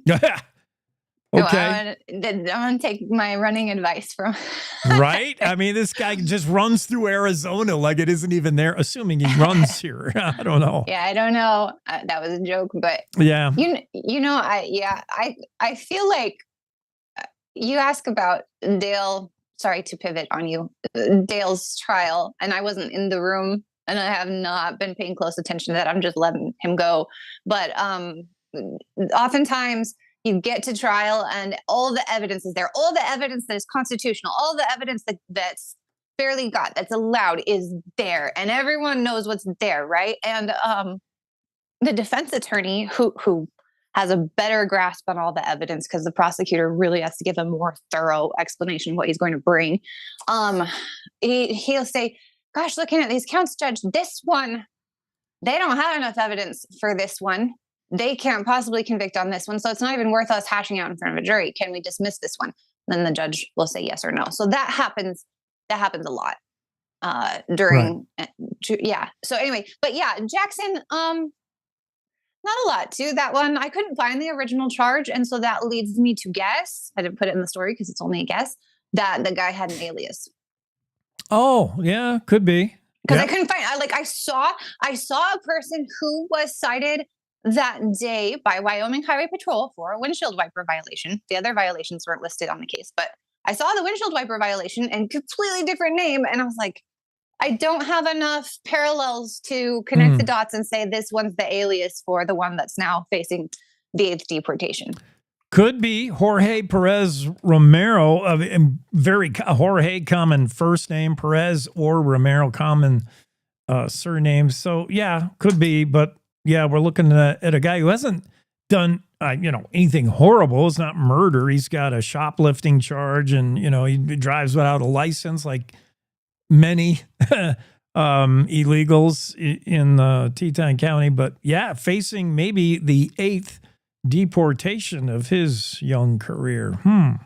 I think that my iPad's about to die and I need to plug it in, and I apologize, but because it'll get a little echoey once I plug it in. Yeah. Is that very echoey? Little echoey, but we can deal with it. Are you sure? Okay. Yeah. Whatever you. It's about to die. I'm so sorry. I don't. No, that's all right. I mean, Don Day's been echoey of late as well, so that's okay. We can deal with it because it's more important to have you with us. And I want to get to 2 more things real quick. I want to go back a little bit in time to your story about a judge who says it's okay to move forward with a discrimination lawsuit. These kind of stories are fascinating to me when it comes to who gets to decide what books are okay to read, what books are not. Book banning and book burning. I get real prickly about that. Yet I can totally see the other side when you're talking about a fired Campbell County Library director who instituted a Pride Month and an LGBTQ movement and put books on the shelf that had very graphic material. And is that appropriate? And she ended up getting fired, this woman, this library director, and now she's countersuing. It was one particular family that really had it out for Terry Leslie, the Bennetts. Where are we in this? Yeah, this one was so much fun because there was so much analysis in Judge Johnson's order, and I don't take sides on any of that, but I do appreciate good hearty analysis. And he took a bold step, right? So Terry Leslie is like, oh well, I think it's like 1985 3 federal law under the Ku Klux Klan Act, and it says something like, you can't bully me in my duties because of my involvement in a protected class, my participation, my inclusion in a protected class, right? And it was written to address issues in the American South post Civil War. It was written like 1871-ish, and so like people, a black man runs for city council, and people are going to bully him so hard that he gives up the fight. The feds, the Congress at that time was like, we got to make a law against this. This is bullcrap. But they didn't narrow it just to race. They said class of people, and the courts since that time have been like, okay, what classes do we include, right? And it's not always clearly contoured, particularly in the 10th Circuit, which oversees Wyoming's federal court. And Judge Johnson was like, well, looking at all of the cases in the federal circuits, as well as some of our recent history, I'm going to say that the LGBTQ community is a class under this law. So he took kind of a step, right? And so depending what happens at trial, or in this case, that step could be challenged before the 10th Circuit, which could narrow it, overturn it, accept it, whatever. But it's interesting to see a judge like jump out there and say, okay, I'm making this call, and you can judge my call now, 10th Circuit, that's over me, right? And so I don't know. It's sometimes judges are very cautious and don't put themselves out there like that, and sometimes they do, and it depends. But it was fascinating to read the analysis. Yeah, so I didn't anticipate that, and I should know, because I mean, courts and law and judges, that's your jam and that's your world, and I didn't even see that aspect of this story being terribly interesting. I mean, you went to a different place there with what Judge Johnson shared. That's interesting. I was looking more about the, at what point do you try to protect your community from stuff you don't want to see, and it's the Bennett and long ongoing public war. The Bennett family saying that began a campaign to publicly discredit Leslie. Is that true? Is that why we're in a lawsuit, or has Leslie, as the library director, gone too far in pushing the Pride Month and the whole material available on the bookshelves? That part of it, I think, is terribly. There's a lot to it, I guess. Well, I mean, because in the book, I don't call it book banning. I think it's really a question of curation when you're dealing in public funds. Yes, it really is a question of the local community's conscience when you're dealing in what their money purchases and furnishes for their kids, right? But it's interesting. Okay, so one of the Bennetts was like, why does this book have a Black character seem way cooler and more together than white characters? So then it's like, oh, we're taking on race issues now. And then you have some are talking like Pride Month is perverted. And then you have they're accusing her before the sheriff of peddling obscenity or pornography to kids. And so you have the three, right?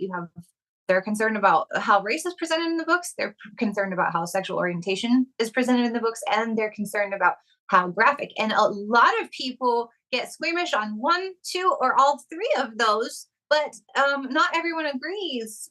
Some people are like, I don't care if the characters are gay as long as there's no stinking nudity. And so to that point, this book is gay by Juno Dawson. Crap. I have to probably tailor my speech more because the radio, do I have to watch more? Well, on radio, I don't know what the rules are. You just can't say the 7 bad words that George Carlin has pointed out.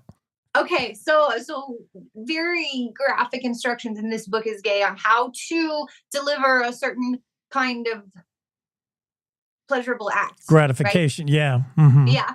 And then in How Do You Make a Baby, like it's cartoons, but it's like full copulation, genitals interlocked and exposed are illustrated in this book, which is written to about a 2nd grade level, right? And so it's interesting because Leslie's complaint is really focused on her advocacy for the LGBTQ community, which Johnson said even advocates are under this protected class. So it really focuses on that. Whereas a lot of the Bennett's alleged attack was focused on what they called obscenity.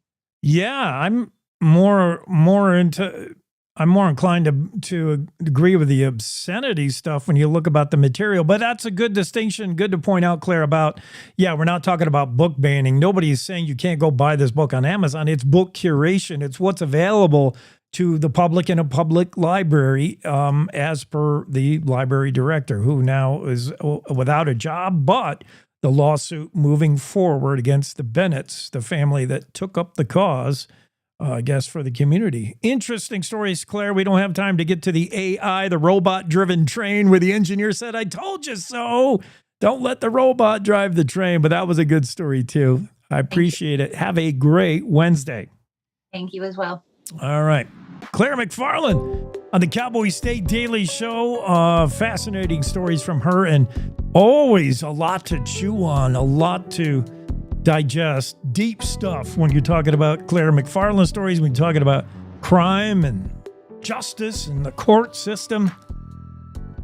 I mean, that's everything in America, right? A lot of things. Let's take a quick break. We'll be right back with more on the Cowboy State Daily Morning Show with Jake.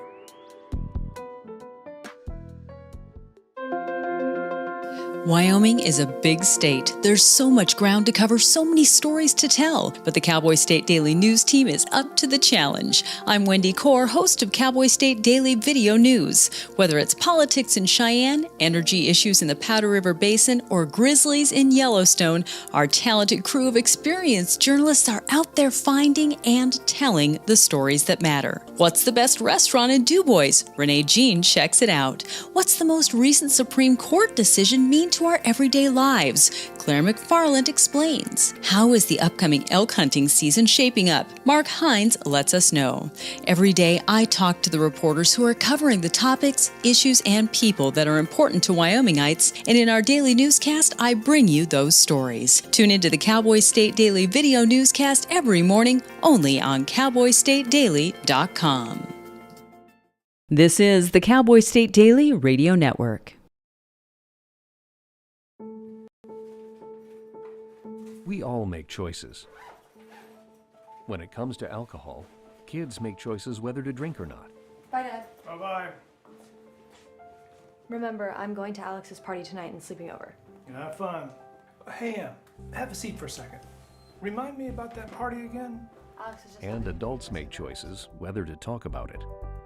That's true of parents and every other trusted adult in a kid's life. Kids want to know our expectations when it comes to alcohol and other drugs. They want guidance and honest answers to their questions. And it makes a difference when the message is consistent and part of everyday conversations. So talk with your kids and help lead them on a positive path. Because when you talk, they hear you. For more information about talking with your kids about underage use of alcohol and other drugs, visit underagedrinking.samhsa.gov.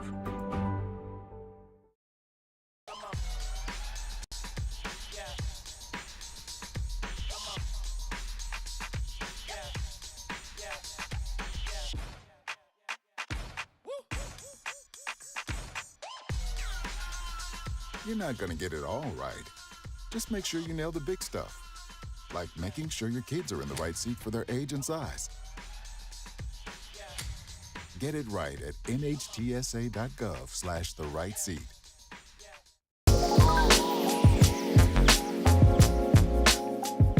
In 2023, arm pump was holding me back. After a successful treatment at the McGinley Clinic in Wyoming, I can now focus on track instead of pain. The McGinley Clinic offers innovative, minimally invasive treatments for most sports injuries, including arm pump. They got me back to peak performance and back on the podium. Go check out McGinley Clinic today.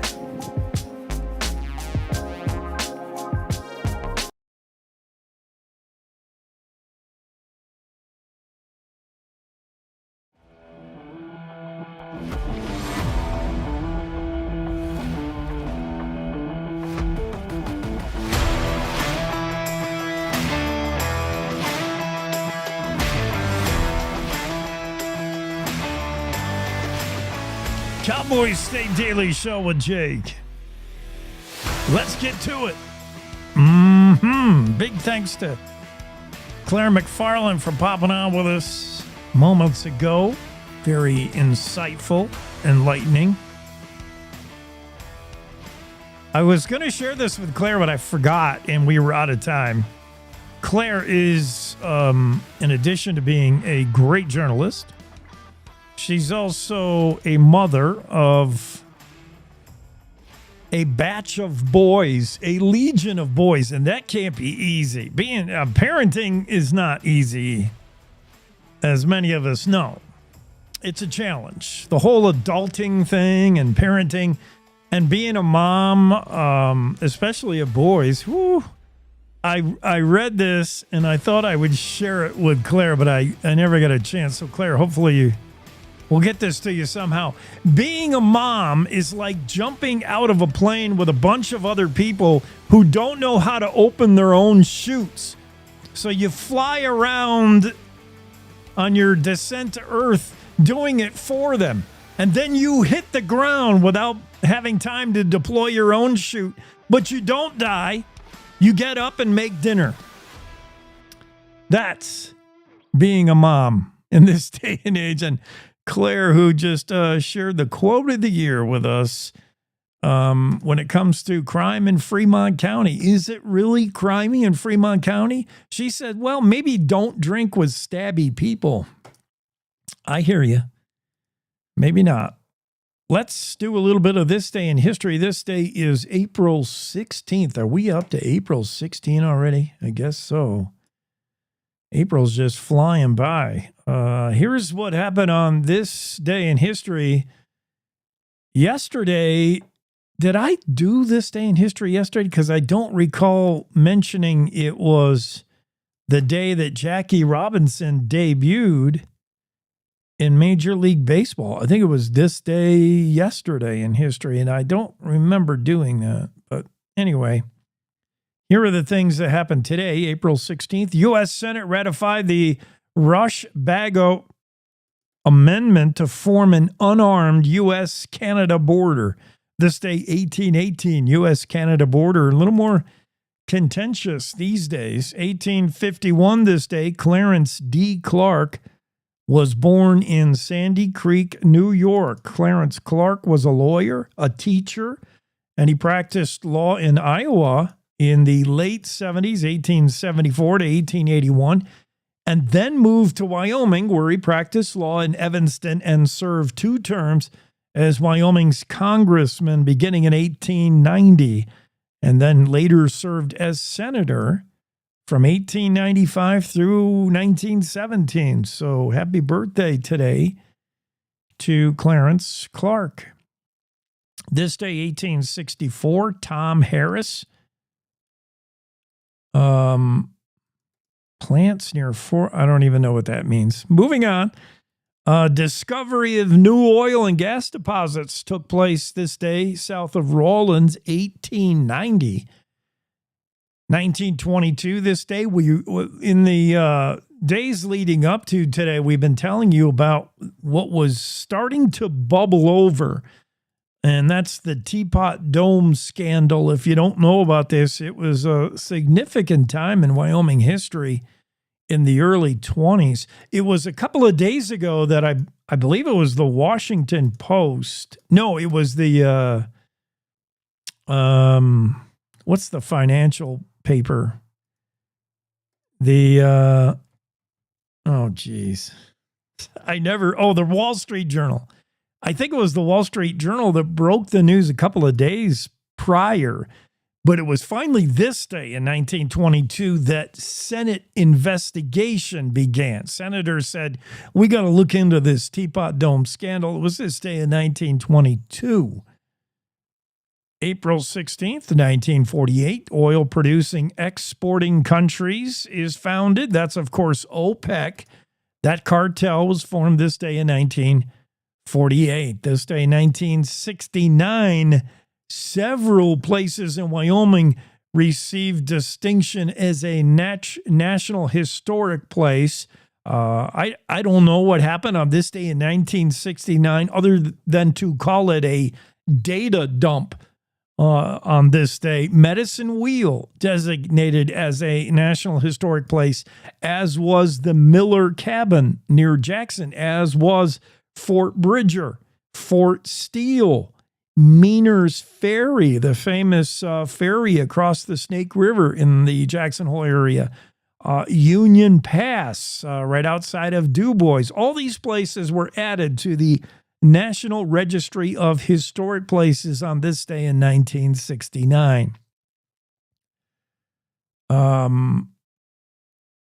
What else happened? 1991, speaking of the National Registry of Historic Places, Wyoming Mercantile in Aladdin was added on this day in 1991. This day, 1995, the SSN 773, otherwise known as the USS Cheyenne, was launched this day. It was a Los Angeles class submarine launched this day in 1995.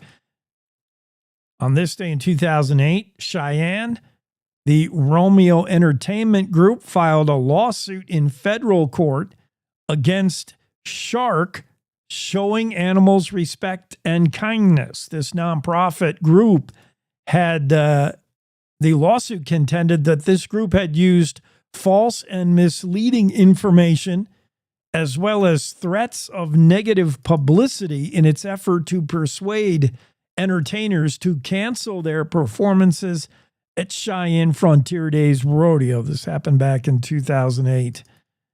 And yeah, those things all happen on this day in history. It's April 16th. Time to rodeo with the Western Ag Network and the Rodeo Roadshow. It's the Rodeo Roadshow on the Western Ag Network. Hi, everybody. I'm Will Rasmussen. Major rodeo went on in Clark County, Nevada, Logandale, Nevada. A major rodeo in the spring as the spring run starts. The results are in my hand, and I have them. Some big names, big money in Clark County, Nevada. Those results coming up when we come back. Hi, this is Brian Gill. At Gilroyd Angus, we're focused on building genetics that work for the real world and building relationships that last. Join us at the ranch near Timber Lake, South Dakota for our spring bull and female sale. We're offering 40 coming yearling bulls, 60 fall-born age advantage bulls, and 150 commercial replacement heifers. Can't make it? Bid online and view the full catalog at dvauction.com. Make plans to join us Wednesday, April 23rd at 1 p.m. Mountain Time at Gilroyd Angus. The American Lamb Board wants 2025 to be the best year yet for education. Lamb Checkoff funded programs include workshops and summits aimed at equipping sheep producers with the necessary tools and resources to profitably grow their operations. Like the American Lamb Summit, July 22nd through 25th, University of Idaho in Moscow. Event highlights include defining lamb quality and hitting carcass targets and increasing production efficiency. Learn more and register at lambboard.com.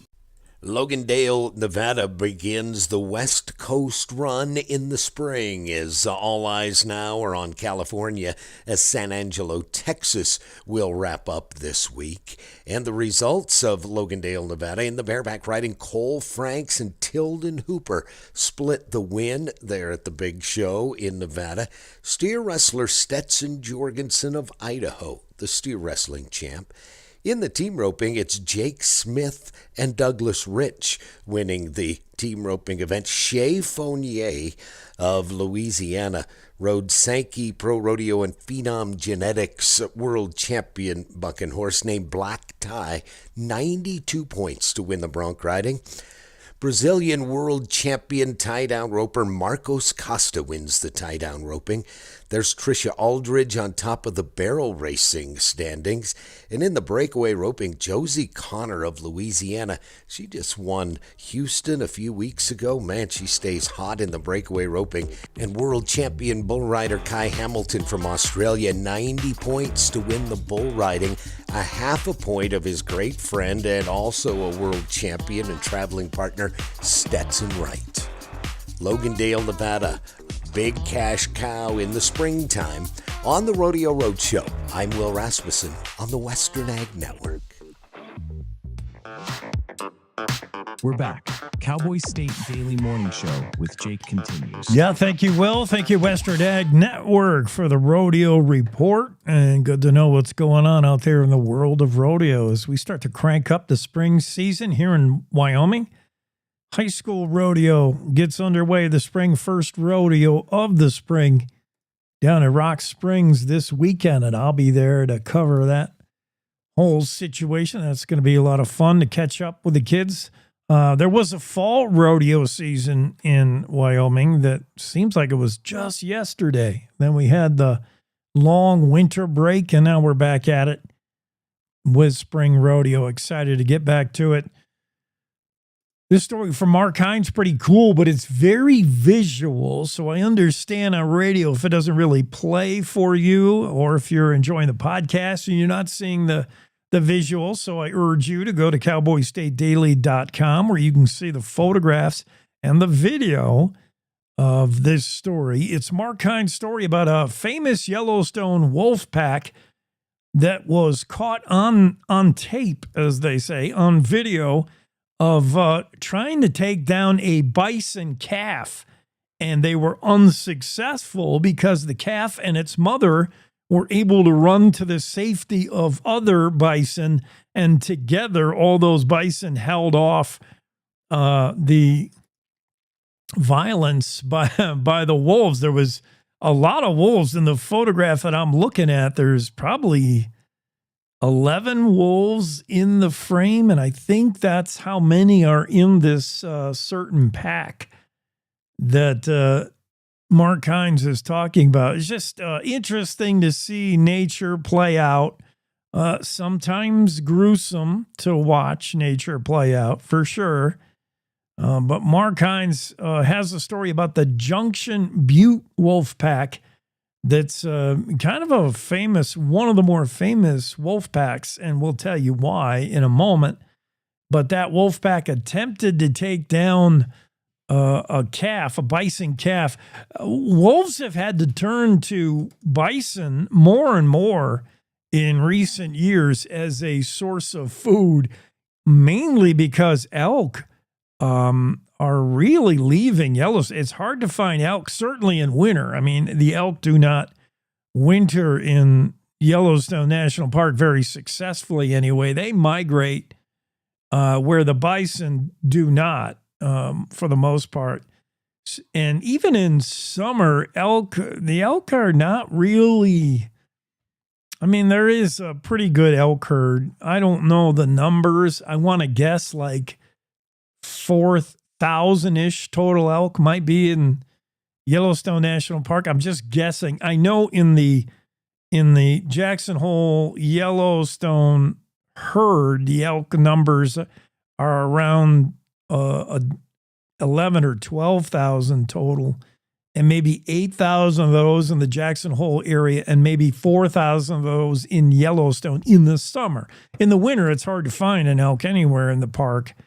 So wolves have had to turn to bison, and that's a much tougher job. That's a much tougher dinner to put on the plate if you're a wolf. I mean, maybe if you were a dire wolf, you'd have a little more success, but for the gray wolf, that's a pretty good undertaking. You're going to need you and your comrades, and you're going to probably want to go after something small, weak, or sick. So that's why the calf bison are often targeted. These red dogs, these new bison calves are what the wolves want to go after. In this video that Mark Hines found that was shot by Julie Argyle, she's a wildlife photographer, conservationist. She has seen many of these incidents unfold. She's seen wolves be both successful and unsuccessful trying to take down bison.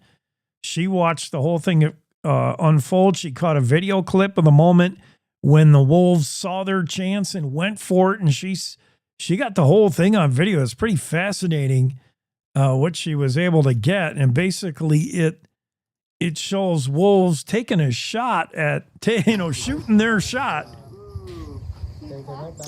at bison, and then you see this bison mother and the calf. I mean, they are running full tilt trying to get back to the herd. And they get back to the herd at just the right time. The wolves nipping at their heels. The wolves trying to move in. And then the rest of the bison herd sees what's going on. And they come over to help out. Oh, man. It is pretty cool watching, just watching nature take place. And bison not on the wolf menu that day, at least, as the bison were successful in keeping the wolf pack at bay. Mark Hines talked to Wendy Core about the story and about the video shot by Julie Argyle. It's pretty interesting. Have been increasingly preying on bison, but going after them can be a dangerous undertaking, as the Junction Butte wolf pack recently learned. One wildlife photographer watched the pack play a game of cat and mouse with a group of bison last week, waiting for a vulnerable baby bison to separate from the herd. Julie Argyle told Outdoors reporter Mark Hines she's familiar with the Junction Butte pack and knows that they are experienced bison hunters. She caught some really cool video of the Junction Butte pack. That's one of the more more famous wolf packs in Yellowstone, trying to chase down a yearling calf bison with its mother. The bison did make it. They made it back to the main group, and then, of course, the adult bison started charging and kicking at the wolves, and the wolves were like, okay, this is too much. We back out. But it's really interesting because the Junction Butte pack, that was a pack that was led by 907F, which was that really famous, extremely long-lived wolf that died last year. This pack was formed by wolves that broke away from her pack, and then they got in a fight with her, which resulted in her death. And now some of them have rejoined the Junction Butte pack, and they're all hunting bison again. Argyle said that as near as she could tell, all the wolves and bison walked away from the encounter intact. The wolves didn't sink their teeth into any bison, but they also managed to escape the angry bison's potentially crushing blows.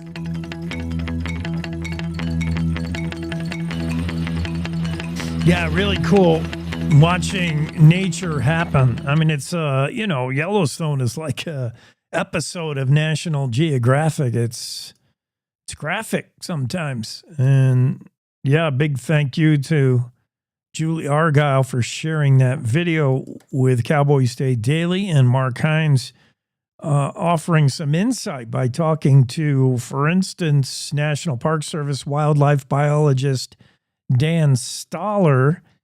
And Dan shared that wolf packs in Yellowstone in recent years have been shifting toward preying on bison.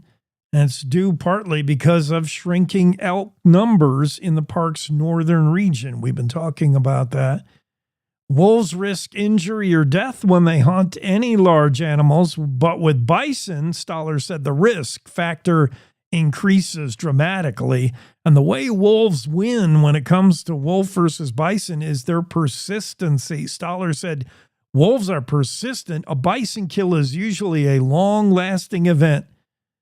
And just because it's difficult and it's dangerous, we have documented wolves getting killed hunting bison over the years. It's not easy on either bison or wolf when those two species clash. Wolves are hungry and bison don't want to be the meal. Very interesting story. Mark Hines has it for you. Very visual story. So if you want to see the photographs on the video, you'll have to get onto the website. I'm trying to now remember if I've taken our second break this hour. I don't think I have, right? No. So let's take that quick final break this hour, and we'll be right back in 3 with more stories. Don't leave. Stay right there. Want to stay in touch with what's happening around Wyoming? I'm Wendy Core, host of the Cowboy State Daily video newscast. From Mountain View to Upton, from Jackson to Cheyenne, our reporters are out there finding and telling the stories that matter. Every day, I talk to the talented journalists who are covering the topics, issues, and people that are important to Wyomingites. And in our daily newscast, I bring you their stories. Tune in to Cowboy State Daily video news every morning, only on CowboyStateDaily.com.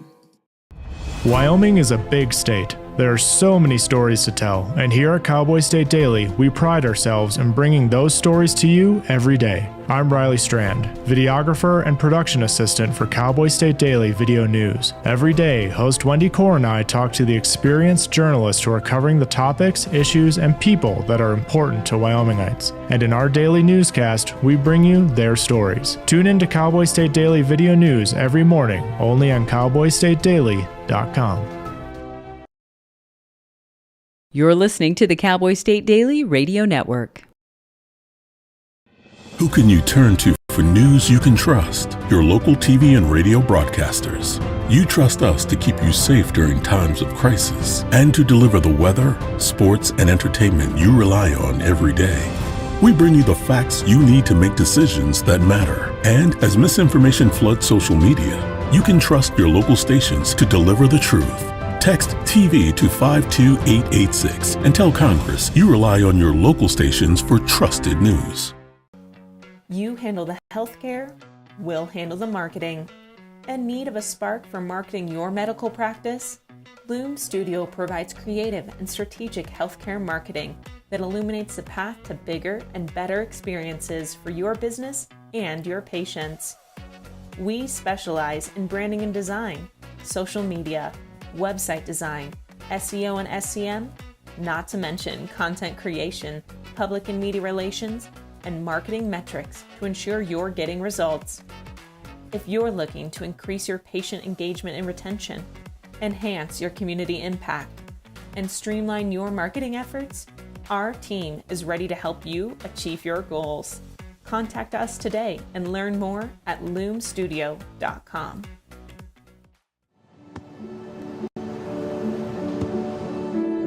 I don't remember how it started. Go to that. Cowboy. Our back and forth. It always came back. Dad! You probably don't remember what you told me, That was perfect. but I heard every word.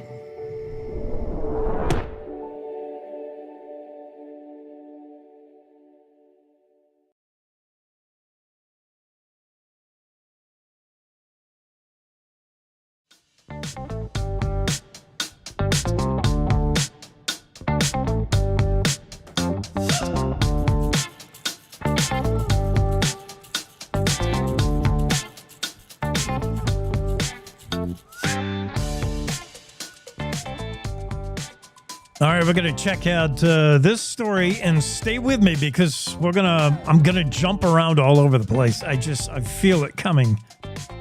By the time we finish this story, I'm going to be talking about Queen's Gambit, the movie, and female chess players, but we're not starting there. First, we're starting here with Harriet Hageman, sort of. I'm seeing this story from ABC News about a town hall in Iowa that got rowdy. There were arrests made at this town hall. This was Senator Grassley was there.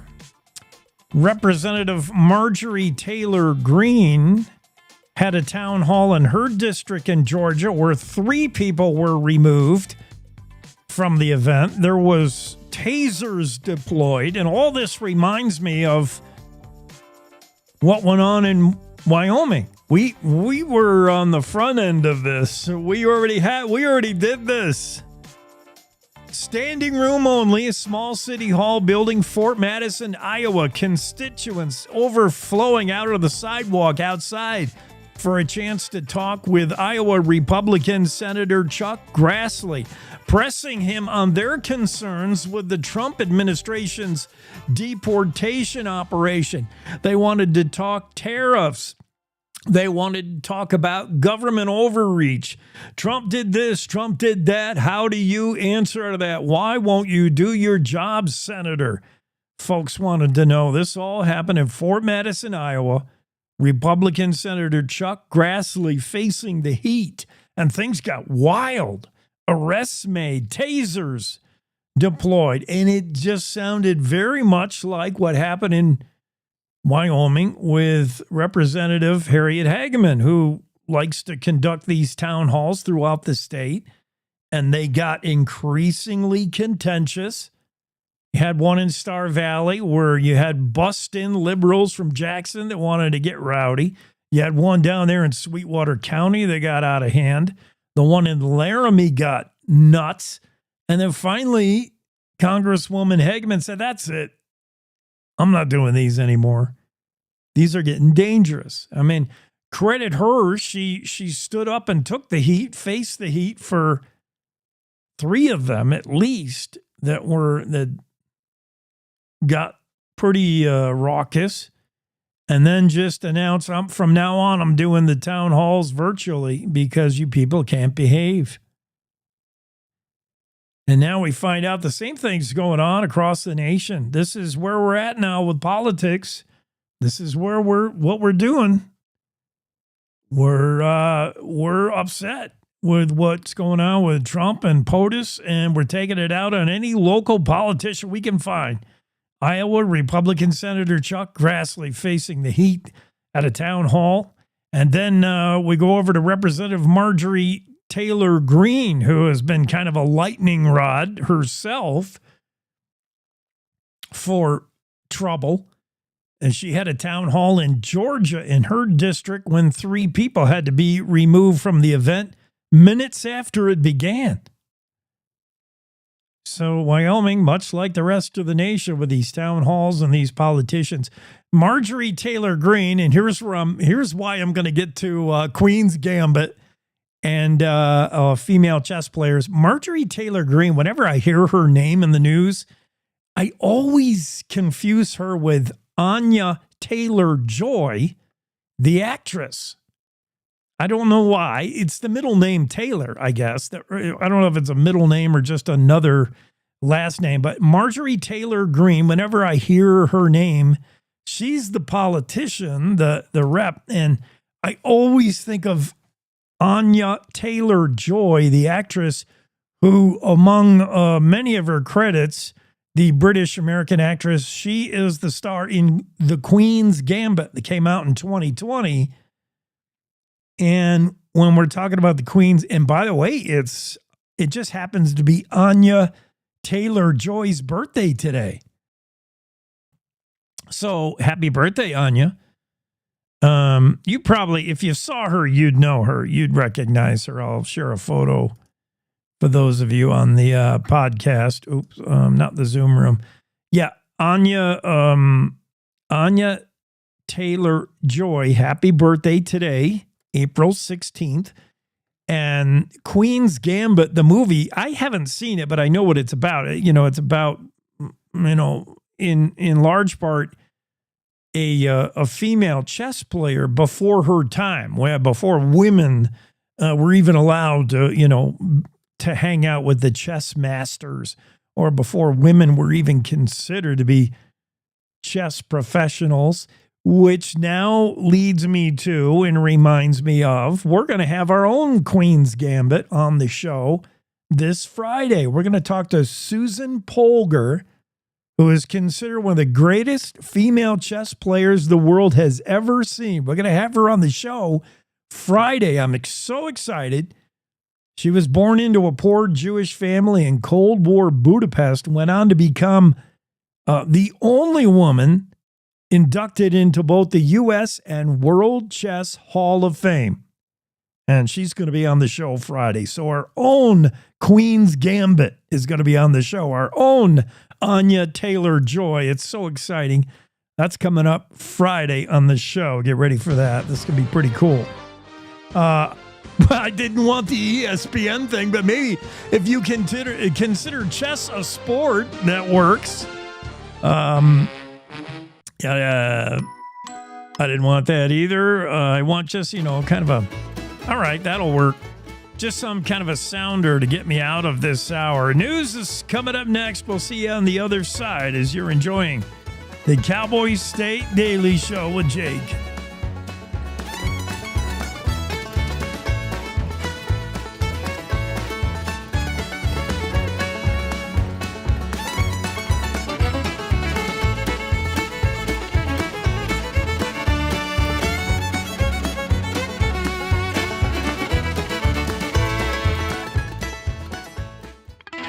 It's time to take a look at what's happening around Wyoming for Wednesday, April 16th. From the Cowboy State Daily Newsroom, I'm Wendy Core.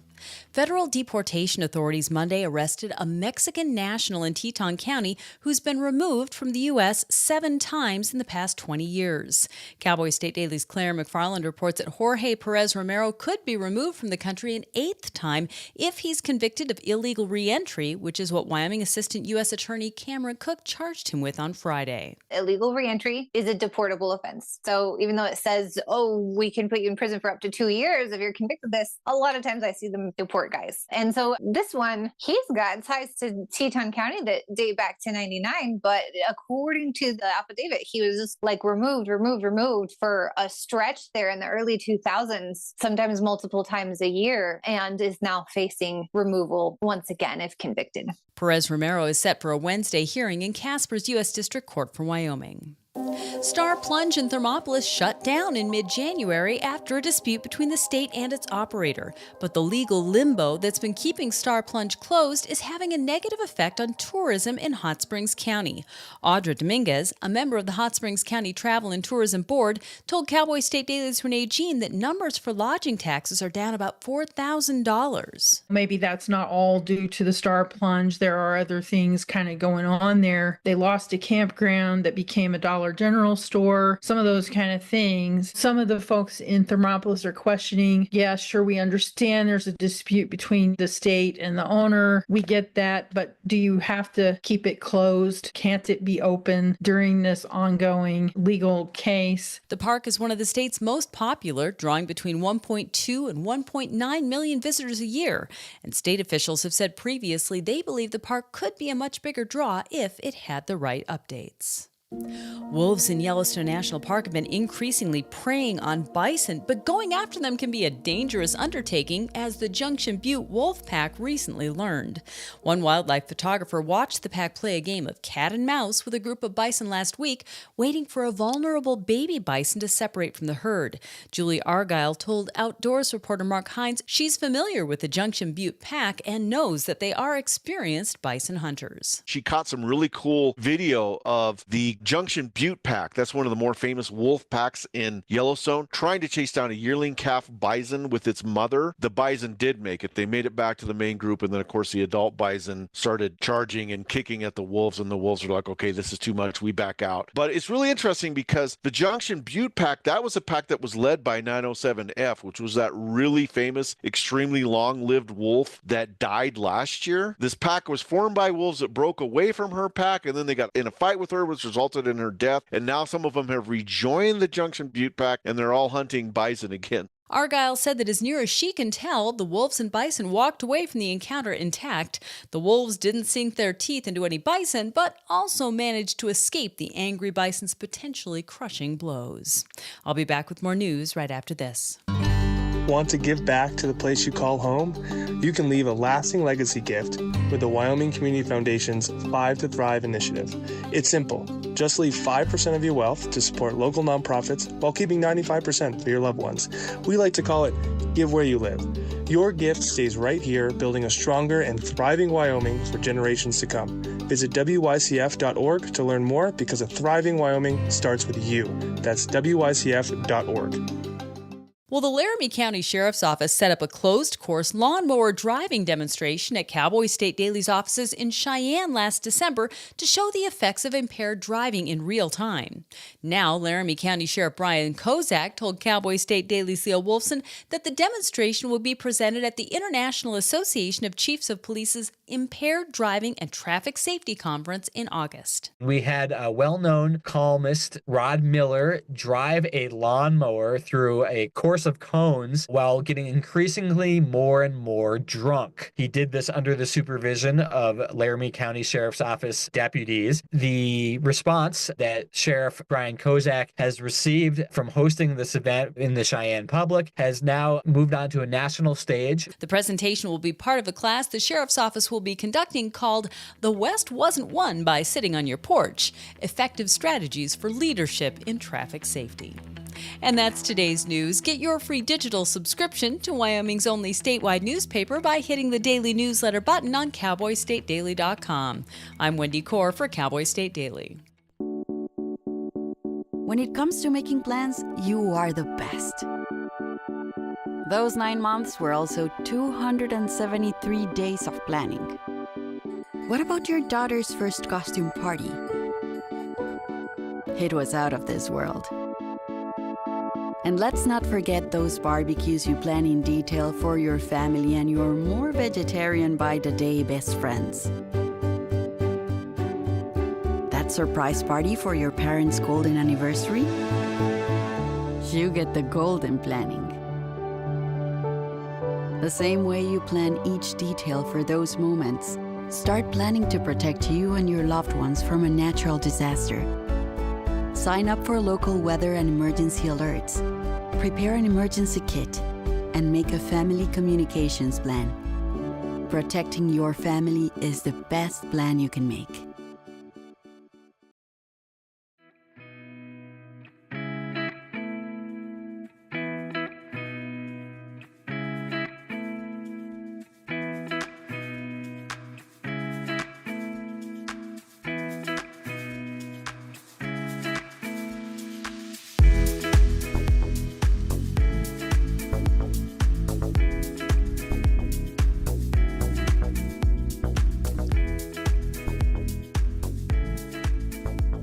Cowboy State Daily Show with Jake. I'm anticipating a delivery, something I ordered, and it's coming FedEx. And I don't mean to disparage FedEx, but there's a huge difference in my experience between FedEx and UPS. Of all the carriers out there, and there aren't many. I mean, right? What are your options if you're getting something shipped? It's pretty much UPS or FedEx. In the private sector, there's USPS. You could use the postal service in the public sector, but if you actually want to get a package somewhere, you're going to have to use UPS or FedEx. And there's DHL, which I don't even know DHL operates in Wyoming. It's more of a global, and I've seen it in big cities, but I've never seen DHL in Wyoming at all. That's not to say they don't operate here. I've never seen it. So, I mean, you're down to UPS or FedEx, basically, right? And whenever I order anything on Amazon, 99% of the time it comes UPS, if not 100%. It's UPS. And UPS, in my experience, is at the top of the list of carriers. And you've probably seen that meme out there that describes all the carriers and the differences between them. I'm going to try to bring it up, and I don't even know how to Google it. Meme, UPS, FedEx, differences, and maybe it'll come up. Yeah, okay, so this is pretty accurate, honestly. The meme that's out there. UPS, when you're talking about tracking and where your package is, UPS is pretty darn good with tracking, and you wonder, where is my delivery? UPS tracking in this meme, and I find it pretty accurate to my life, is UPS says your package is in X city, United States, on a truck driven by Bob and will be at your door at about 2:37 p.m. That's how good UPS tracking usually is. They're so accurate, so good.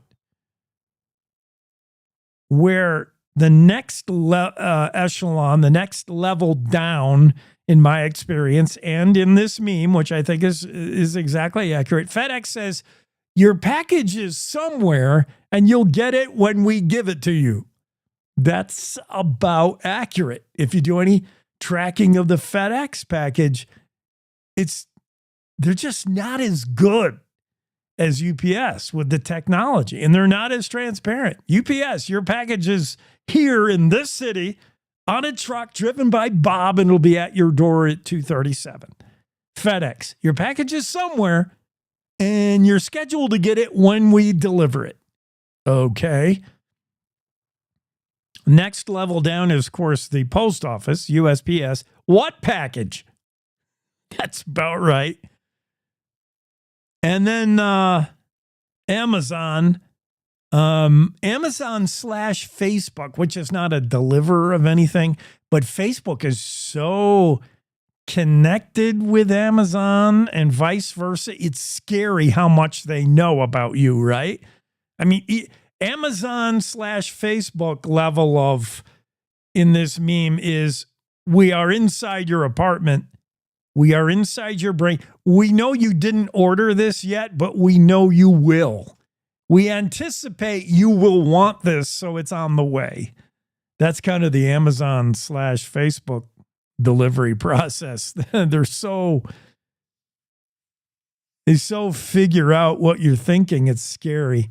But yeah, that's about right. UPS got a lot of details. FedEx is like, yeah, we understand you did order a package and it's on the way. It'll be there when it gets there. And my experience locally where I live, I live in an unusual place that's not atypical anyway. It's very atypical. It's not a home. It's not a house. It's within a compound, kind of out in a rural setting. It's out there. And you kind of have to know where you're going to get there, and to find the right unit, you got to be somewhat experienced as a delivery person. And the UPS guy is able to get me packages here because, in my opinion, UPS has some consistency in its employees. I know the UPS guy. I've known him for years, and he knows me, and he knows where I live. It's that, it's that easy. And I even know his backup. If he's not working that weekend, or he's not working a week, takes a week off, I know the other guy, and he knows me, and he knows where I live. The FedEx guy, I've never seen the same guy twice. Never. Always a different dude. Never knows exactly where he's going.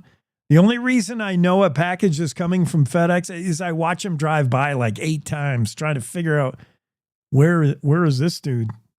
Like, he's never the same guy. And it's like they hire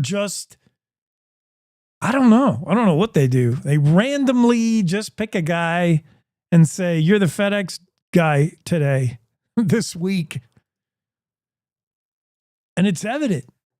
It's from the top down. It's so stereotypically evident what my personal experience and the difference between UPS and FedEx is exactly the experience everybody else has, because otherwise the meme wouldn't exist. The meme's totally accurate.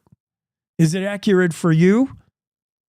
Let me know. Make a Facebook comment, Facebook Live, make a Facebook comment there, or let me know with a text. Shoot me a text, 307-999-TALK. Send me a text. Is that accurate? UPS and their shipping and their tracking methods are pretty detailed and pretty accurate, and FedEx much less so.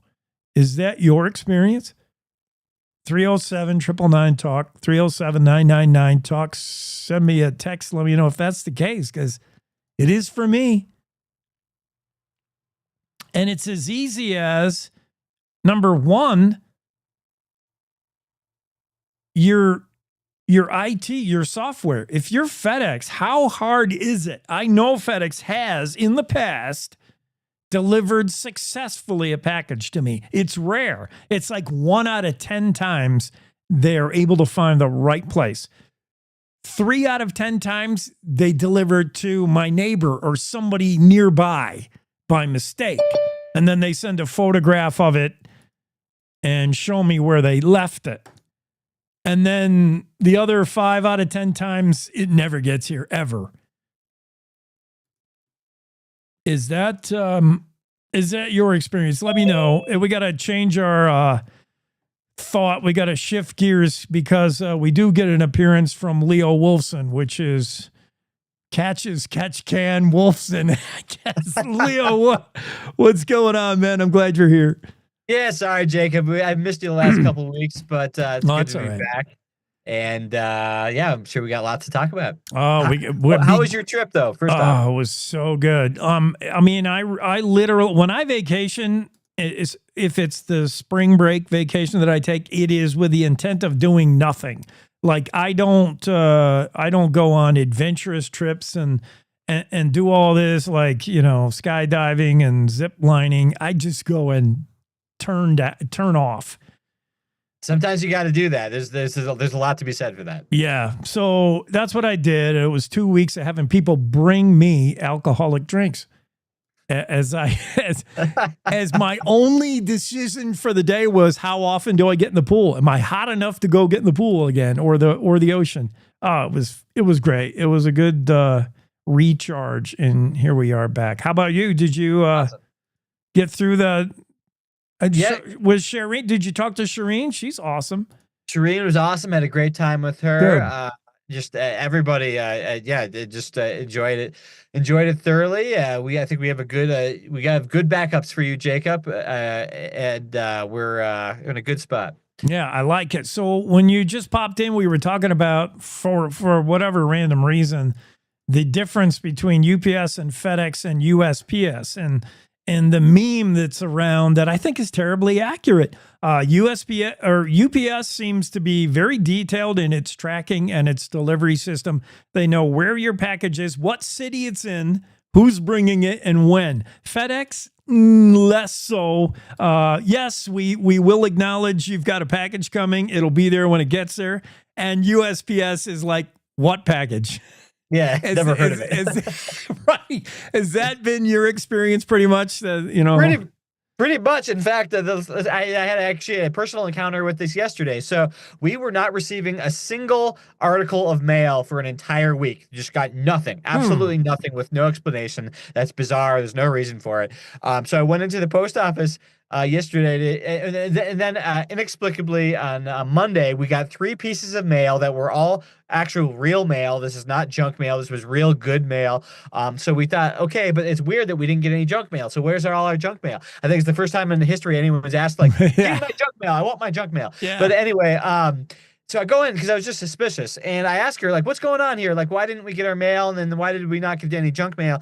And the post person's answer was simply that the federal government is screwing us. They are gutting all of our staff and services, and we're going to be inefficient like this moving forward. So get used to it. That was the literal message. Wow. Yeah.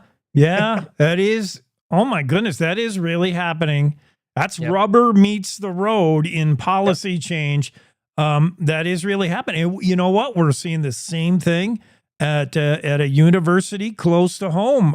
Nationwide, we've experienced this crackdown, I guess, by the Trump administration on immigration concerns, and it's manifested at universities and colleges across the country with visas being revoked. We've seen it now, 600 students perhaps, according to the AP, 90 different colleges and universities in 30 states across the U.S., and now we see it come home to roost in Laramie on campus. We don't know a lot. Chad Baldwin said yes. A few people have had their visas revoked, and we don't even know what this means, deportation or not. Yeah, it's a lot of unanswered questions, and we're still following this and seeing what's going on. But yeah, the university did confirm that a few of their students had their visas revoked. These are international students who are studying in Laramie. And, as far as deportation goes, I actually spoke with an ICE agent after my story published, and it sounds like they have the opportunity to self-deport, and it's not a dramatic thing where they come and swoop them up in the dead of the night or something like that. But yeah, it did happen, and that's a big deal. I think it's really a hot button topic nationally right now, and it's just kind of amazing to see some of these national decisions coming and affecting us here every day in Wyoming. I mean, we are part of this country, of course, and it's easy to kind of think like, oh, this is kind of a thing, something going on in the Beltway or the East or the West Coast. But these decisions are affecting everyone, even here. Yeah, I mean, I don't mind when I don't get junk mail because they don't have anyone who can get to it and get it to me. That's great. I love when Doge works that way, but this is weird. Leo, stay with this story. And if you can, could you find out, only because I'm particularly interested. I don't know if this tripped in your brain as well, but I'm wondering if it's all international students at UW and these colleges, or select countries considered hostile to the U.S. Is your average Swedish freshman part of it, or is it just a Mexican, just China, just I'm interested to know who, and I don't know. Yeah, that's a terrific question. We will absolutely be looking to that and see what details we can get. I know that nationally, some pro-Palestinian activists were targeted as part of these visa revocations. There were pro-Palestinian protests at Laramie last year, so those people do exist on campus. I don't know whether they are international or not, but that may not be part of it. It's hard to say at this point, but yeah, we're actively following it. This was just kind of a breaking news story from yesterday, but absolutely, we'll try to get some more details, hard facts for our readers. Spokesperson for UW, Chad Baldwin, said, yeah, when these things happen, we do comply as a university, unlike Harvard, which is in the news right now for standing steadfast against the Trump administration, even facing a loss of $2 billion in multi-year grants and contracts. Harvard University says we refuse to eliminate DEI programs, ban masks on campus, and other policies that the Trump is pressing universities to knuckle under. The university, the quote from Harvard President Alan Garber said, the university will not surrender its independence or constitutional rights. Clash between POTUS and academia across the country. And it should be noted, Jake, for people who don't know, Harvard's kind of an unusual situation because they are incredibly well endowed and they can afford to do this. A lot of universities and college, I highly doubt, could make the hardline stance that they're taking. Harvard has a bigger endowment than a lot of countries have for their entire GDPs. So they're in a unique situation where $2.2 billion, I think it is what it is. It's kind of in a drop in the bucket category for them to a certain extent. It's not, I'm sure it's not literally that, but they can make a hardline stance on this, whereas somewhere like the University of Wyoming or your little school down the road, whatever that might be, you probably can't do that. And we all know kind of the politics around Harvard probably definitely tends to lean liberal, so they're not happy about what's going on. Yeah, more inclined to comply if you're not an Ivy League school like Harvard. Yeah, they're in a class all their own. One of our favorite viral videos is, of course, Rod Miller, the Cowboy State Daily columnist, who jumped on his lawnmower after shot after shot after shot of whiskey.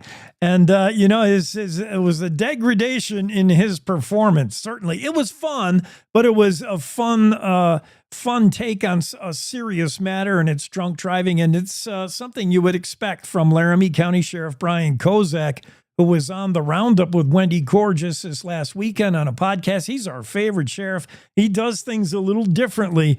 And tell us why this viral video is going to live on for yet a second life, I guess. Extended play. Yeah. Okay. So for people who didn't see this when we did it, back in last December, Cowboy State Daily held a closed course demonstration to show the effects of drunk driving. And we did it in partnership with the Laramie County Sheriff's Office. And we had well-known columnist Rod Miller as our test dummy, if you will. And what Rod did was he got progressively drunker and drunker over the course of the day. And we saw the effects of how it affected his skills driving a lawnmower through a tight cone obstacle course. We started the test when he was dead sober, and then we kind of moved on from there so we could see the change in his performance and to really kind of document and demonstrate how alcohol will affect someone's driving abilities. And it did. He started plowing into cones. By the end of the test, he was about at least 8 to 10 shots deep, I seem to remember. He was definitely well buzzed, to say the least. So, we did a story on it. We did a video on it. And now the Laramie County Sheriff's Office is going to show off what they did at a national police chief conference in Chicago in August. And I think that's phenomenal that this is taking place, and it's hilarious, but it's great too. And the purpose of them showing it off is to show how law enforcement agencies can engage media outlets to help get their messaging across, and also to show that these agencies don't have to be so hardline and negative and serious in their PSAs, and that they can kind of take a more lighthearted, humorous approach and have the same desired effect with their audience, if not better, because they did it in such a unique way. And I spoke to Kozak about that, and he said there's not many other agencies that are doing what they're doing. They're also doing this in a lot of different ways as well. They have some humorous commercials that came out. One of them was one of the deputies impersonating President Trump, talking about making VIN inspections great again. And there's just all sorts of things that they're doing that are really kind of taking a new approach that I think is going to be really effective. Yeah, just taking a fun approach to serious matters. That's Sheriff Brian Kozak, who at this national cop conference, different law enforcement folks get to pitch an idea to be sort of a TEDx talk or give a presentation. Kozak was chosen. His presentation is going to be "The West Wasn't Won by Sitting on Your Porch effective strategies for leadership and traffic safety. Kozak, said when he took over, there wasn't a whole lot Laramie County Sheriff's Office was doing with traffic. And this video, I think, helped win over the folks who decide whether you get to present at this conference. I think the video was in great part something they're like, oh, that's fun. That's cool. Yeah, Sheriff Kozak, talk to your brethren about what you're doing in Laramie County, Wyoming. That's neat. Yeah. And it's fun. It's like, at the end of the day, they weren't trying to put a positive spin on drunk driving. I mean, it was very much a certain message that they were trying to get out there that was very legitimate and righteous. But they're doing it in a new way. And I think, living in the digital age and working in a digital news outlet, I think we could definitely relate to maybe presenting news in a different way than it's been done by legacy media in the 20th century. I mean, things are changing, technology is evolving, people get their information differently. It's no different the way that maybe these law enforcement agencies should be talking to the public as well. Yeah. All right. I like that. Leo, we got so much more we got to get to. Friday, you want to be on, and we'll try to go back in time and pick up some more of your stories. Let's do it. So many times I have a question, I'm like, oh, Leo would know the answer to this. And I'm like, we got to get Leo.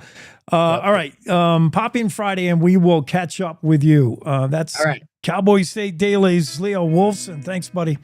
Thanks. Have a great Wednesday. Cowboy State Daily show with Jay continues after this quick break. Stay with us. We're back in 3. To the Teton Range, Cheyenne to Sheridan, Rawlins to Ralston, Cowboy State Daily Morning Show covers the state like no other radio show or podcast. We love Lovell. We're eager to share the stories of Story, Will Crow About Crowheart, and Yodel Over Yoder. Whether you make your home in Sweetwater, Chugwater, Powder River, or Green River, the Cowboy State Daily Morning Show will make you feel right at home. Jeffrey City, Atlantic City, we see you. Little America, Big Piney, you're on our radar. Howdy, Wapiti, Meeteetse, Shoshone, Ten Sleep, good morning. Welcome, Torrington, Riverton, Wheatland, Lusk, Lingle, Lander, Timber, Casey, Kerwin, Moorcroft, Mountain View, Moose, Fort Bridger, Fort Laramie, Fort Washington, Hannah, Hudson, Hewlett, Dayton, Daniel, and DuBois. We are east of Weston, west of Midwest, north of Newcastle, and south of Sundance. Border to border, we love Wyoming and every one of its communities, bar none. This is the Cowboy State Daily Radio Network. Meet Norm. He lives with anxiety, but with the help of this latest innovation from Be Normal, he can be normal, just like everyone else. With the swipe of a finger, you can project happiness, confidence, machismo. Why settle for being real when you can be normal? The Normal Maker, new from Be Normal. This item doesn't really work because there's no such thing as normal. We're all different. What we like, how our brains work. In fact, 1 in 5 of us live with mental illness. Don't filter who you are. Start by talking to someone you trust. And remember, there is no normal. Nestled between Casper Mountain and the North Platte River, you'll find the heart of Wyoming. With a bustling downtown centered around our outdoor haven, Casper is for adventurers, freedom seekers, and rule breakers who find beauty off the beaten path. So if touchable history, a vibrant community, and uninterrupted outdoor recreation define your travel itinerary, allow us to welcome you to the one and only Casper, Wyoming. Plan your trip at visitcasper.com. Love is a lesson that doesn't end. It knows no conditions, so you better buckle in. Love keeps you on your toes. It never stops, only grows. Love isn't easy. It's a commitment. Especially when they're being their most resistant. Love is being prepared for the journey ahead. Love doesn't let any concerns go unsaid. Love is finding the right seat so you can take a breath. But remember, love isn't lax. It always double checks. Check that your kids are in the right seat at nhtsa.gov/the right seat. Love protects.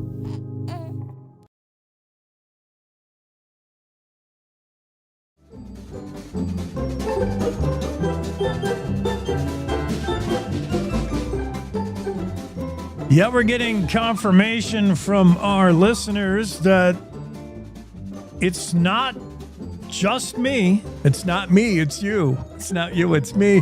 It's all of us who say, FedEx, you're just not getting it done, man. Picking up the topic before Leo Wolfson joined us, we were talking about, for whatever reason, because I'm waiting for a FedEx package. And I said, the popular meme that making the rounds seems to be very correct, that UPS seems to have their poop in a group, their ducks in a row, and they have their ship with a P together. Whereas FedEx, less so, let's just say. And we get two of our... at least two listeners chimed in. One said UPS is far better than FedEx. FedEx is about the same category as USPS. Okay. Agreed. I got no problem with that. And we got another listener from northern Colorado who chimes in. Said, spot on, Jake. FedEx drivers told me it's FedEx policy to purposely change driver routes. And it's not the driver's preference either. No, I would imagine a delivery driver for FedEx would like to be on the same route for consistency's sake, right? It only makes sense. What is the purpose of changing up routes on purpose? I don't understand that. I don't understand much of what FedEx is doing. I don't understand how FedEx can make a correct delivery to your place and not note that somewhere in a database. Because, like I said, I've watched them make mistakes delivering to my place. I've watched in 10 FedEx potential deliveries to where I live, 1 will get here successfully. 3 will be delivered to a nearby place, a neighbor or another building, or just close but not quite there. And then the other, 5 or 6 just never show up. They send them back to the shipper. Can't find this guy. If they once delivered a package successfully, how is that not in a FedEx database? A 12-year-old could design a database which says, here's where this address is. Like, we did it once, maybe by accident. Why is that not now knowledge within the FedEx delivery database? Here's where this place is. And why is that information not conveyed to any delivery driver in the FedEx umbrella? I don't know. And then why does FedEx change up drivers, change up their routes to keep things fresh? This is not the right decision. In some businesses, yes, maybe you want to change where that employee works. If you're running I don't know, I'm trying to think of where that might be advantageous to give a fresh employee like a new perspective, to get a new barista at Starbucks, or you might want to move around your employees just for whatever reason, but not in the delivery business. You need the consistency of this is your route and figure out where these people are on it, because you will discover all kinds of nuances to your route. Like, oh yeah, this address is tricky. It's around the back, or okay, this one is hard to find. And you need that knowledge. You need to be the consistent driver. You don't need to switch it up if you're FedEx. This smacks of a company that's not striving to be better. And when that happens, you're on your way to, in my opinion, bankruptcy. You're on your way out. I saw the same thing happen with Kmart. We all saw the demise of Kmart. And were any of us surprised that Kmart lost the battle of brick and mortar department stores against Target and Walmart? Why is Walmart still around? Why is Target still relatively popular where Kmart is now out the crapper? Because we all saw Kmart stop trying. They didn't care. I went to my local Kmart. They operated in areas where there was no Walmart or Target. So they were the only game in town, in my town.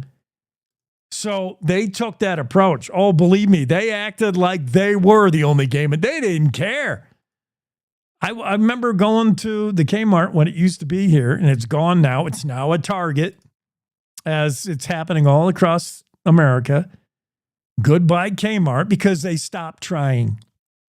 I remember going to my local Kmart, and I said, I can see online that this, whatever I was looking for, I can't remember, this exists in the Kmart system. Where is it in this store? I don't see it on the shelf. Oh, we're sold out. Well, when are you going to get more of them? I have no idea. What do you mean you have no idea? Whatever comes in, this Kmart employee told me, and he was, just a temp. He had been in the store. He was the manager, and he had been on the floor like 3 weeks. And he was like the highest ranking dude in the Kmart. He's like, whatever's on the truck when it comes in is what we got. Don't you order what you need? No, we don't have that kind of an inventory system. It's whatever is on the truck is what we put on the shelf. Just like a total random crapshoot for Kmart. This was years ago when there was a Kmart in Jackson.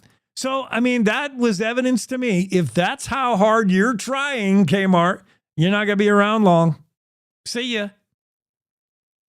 And FedEx seems to be driving down that same road, excuse the pun, driving down the road with a brand new driver who's never been on that route, because FedEx thinks it's important to have new guys change routes all the time. Oh, yeah, that makes sense in the delivery business. Let's have a new guy drive your route. And their whole tracking software system that, believe me, your average 13-year-old could design a software system that would track a package better than it currently does now, where it's, yeah, we see you ordered something and it'll get there when it gets there. And FedEx is going to wonder why in 5 years they're out of business. You're losing. And you don't care. I see in TMZ and all these page 6, so-called page 6 kind of entertainment stories about Gene Hackman and his wife. And remember, Gene Hackman, the actor, and his wife, Betsy Arakawa, discovered dead in their New Mexico home. For a long time, we didn't know what did it. We didn't know what it was. Speculated that it might have been carbon dioxide poisoning. Turns out it was that rodent, the hantavirus, which is so weird. It's a virus I think you can only get from mice droppings or rat droppings. And it's kind of more popular in, Arizona, New Mexico, warmer states. I don't know if the hantavirus could even survive in Wyoming. But so when you found out it was the hantavirus, you're thinking, well, what would be Gene Hackman's exposure to the hantavirus from rat and mouse droppings in what you would perceive would be kind of a fancy mansion? I mean, Gene Hackman isn't exactly destitute. He's probably got some money, and his wife, Betsy Arakawa, is accomplished as well in her own right. So these aren't poor people living in some shack in the middle of New Mexico. This is like a fancy Santa Fe mansion. How do they get exposed to the hantavirus? Now, we might find out a little bit more as the situation becomes clearer. The Santa Fe County Sheriff's Office released new video and photos of Gene Hackman's home, Gene and Betsy's home. And judging from the photos, yeah, it's a little more clear why there might be mouse droppings. Let's just say they didn't keep the cleanest mansion around. Very cluttered. I'm sharing some photos, by the way, and I'll do my best to describe for the radio, but it's just really cluttered property. With dogs. I think there was at least 3 dogs on property. One officer could be heard in one of the video clips telling another officer he smelled something bad. Okay, so you got odors. Because of how private Gene Hackman and his wife Betsy Arakawa chose to live, they were very private people. They didn't go out much, and they didn't like people visiting their home. So they had no maid service, for instance, and they really needed one. Officers found, quote, several dead rodents, droppings, and nests throughout the property. Okay. Well, there's your hantavirus. There's also a video that shows officers approaching one of the dogs. And that I was thinking of that too. When I first heard that Gene Hackman was found dead in his home along with his wife, and one dog died. That was a dog that was kept in a cage. Obviously, this dog could not reach food or water in the 9 days following the death of its owners until their discovery. That dog died. But the other dogs on the property, I think there was 2 other ones, these German Shepherd-y kind of dogs, they were alive, presumably because they were not in a cage and they could find access to some kind of food and some kind of water. Probably the turlet. Drinking the toilet water. But I did wonder to what level these dogs would feel they needed to guard their owners. You know, Gene Hackman's there dead. Betsy Arakawa's there dead, laying on the floor. And there's the dog standing next to their body. And here comes law enforcement.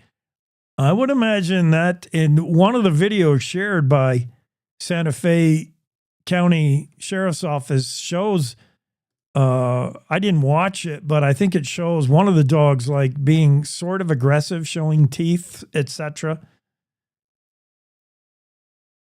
But new photographs and video evidence released by law enforcement show a rodent breeding ground and makes it much more easy to believe in the hantavirus doing in Gene Hackman and his wife Betsy Arakawa.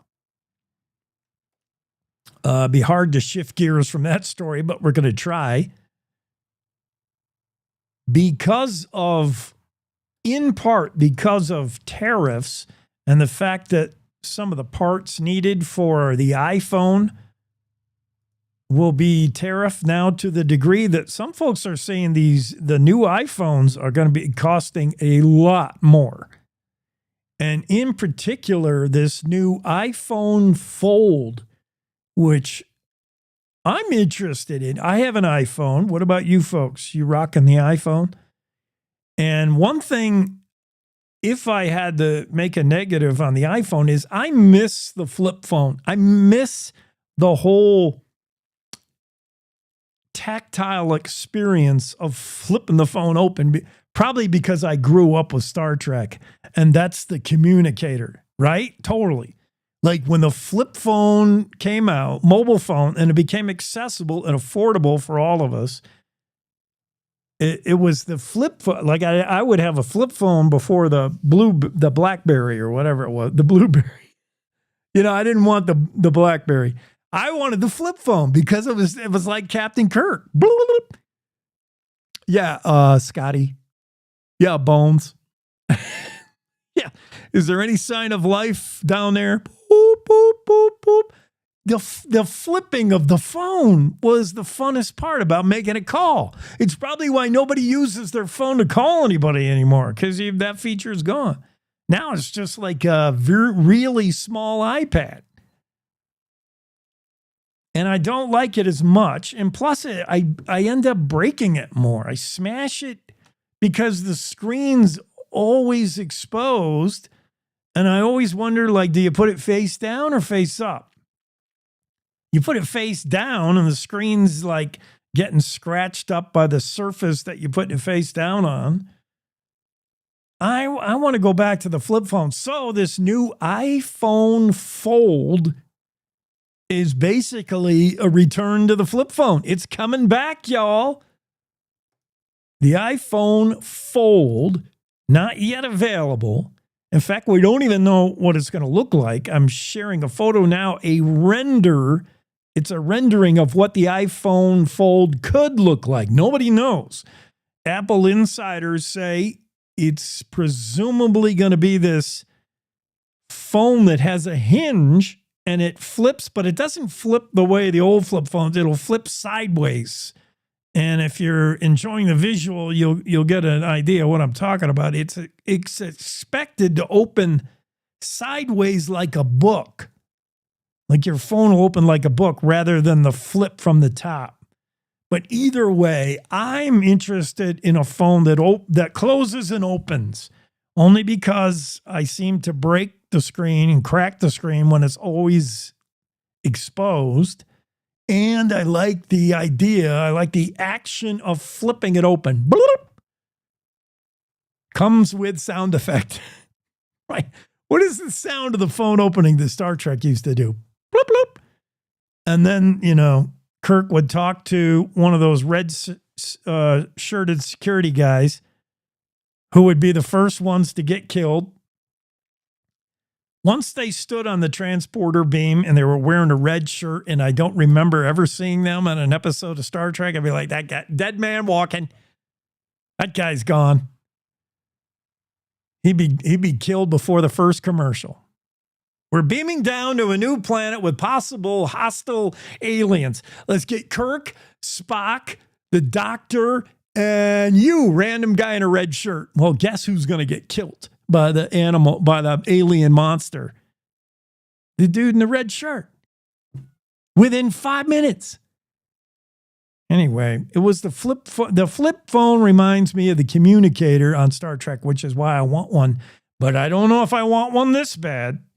Because the whole point of me doing this story is AppleInsider.com says the new iPhone Fold, which no release date yet, could cost you up to $2,300, $2,000 phone. Woo!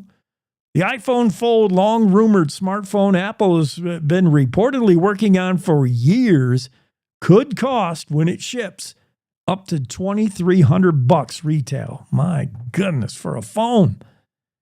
Maybe I'll have to maybe I'll have to get over my whole Star Trek fascination and continue rocking the phone I got. We're going to take a quick break, come right back on the Cowboy State Daily Show with Jake. Wyoming is the cowboy state. From corner to corner, there are so many stories to be told, and more cowboys and cowgirls are turning to the Cowboy State Daily News team to keep them in touch with what's happening both locally and in other parts of Wyoming.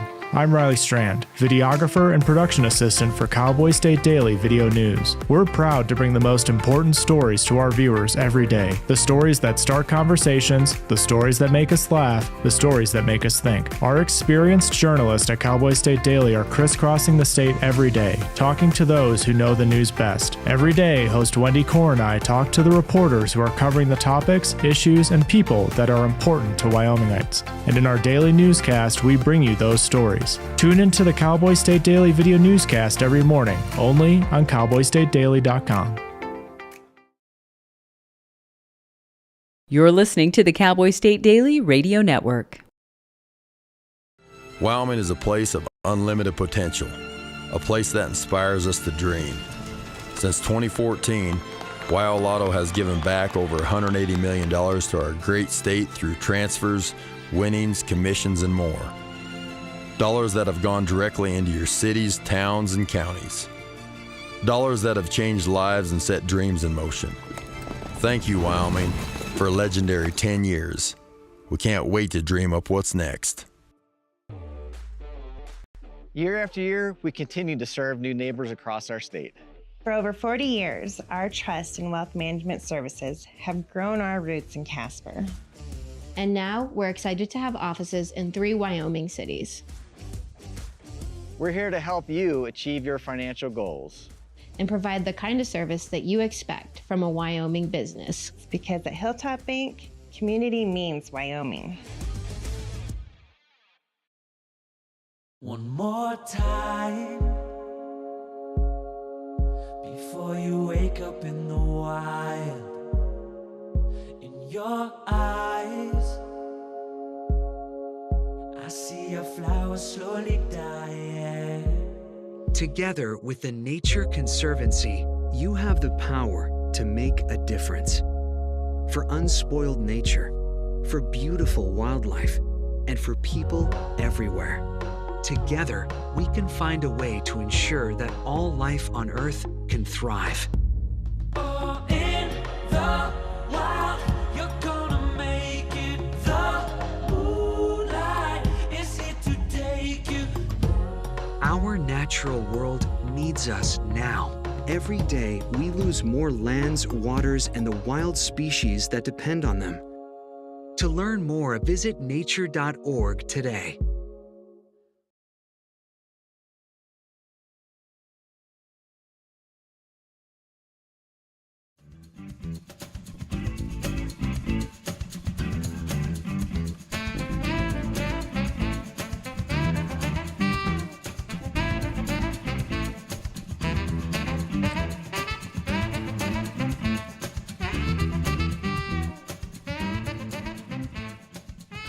Cowboy State Daily show with Jake on a Wednesday. Thanks for being with us. Let's take you across the state in 60 seconds. You folks in Powell, the power's going out. You're going to be in the dark coming up April 22nd. It's a planned citywide power outage set for Powell, Wyoming on April 22. They got to do some work on your infrastructure, and they're going to kill the power. Rock Springs. I need a longer music. No. I might need new music beds. I'm sick of all the ones I got. No. I don't like any of these.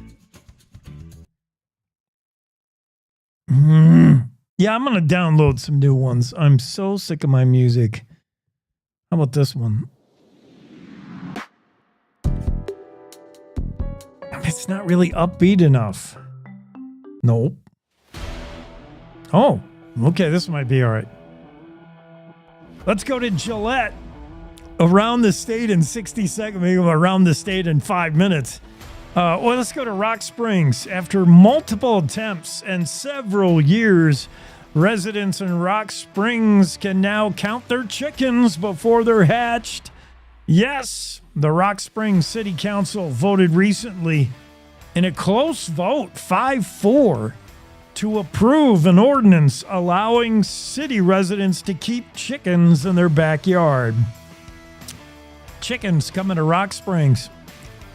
In Gillette, fraud. An 18-year-old woman told police Monday evening that her 42-year-old mom had been scammed on a TikTok jewelry scam. Man, kids, I say kids, moms, don't buy stuff on TikTok. Come on.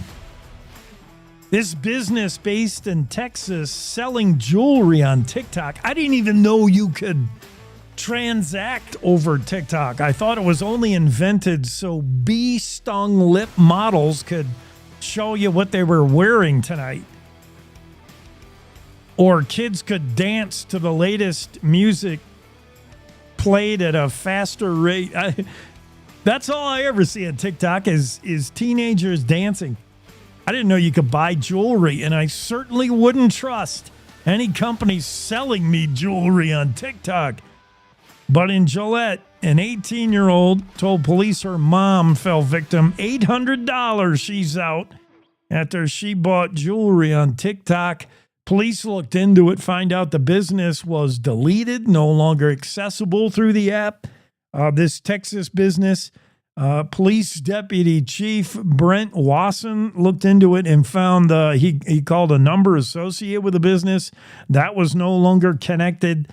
And basically, the phone number of this supposed Texas jewelry business rang in New York, and a woman answered and said she didn't know anything about this Texas jewelry business.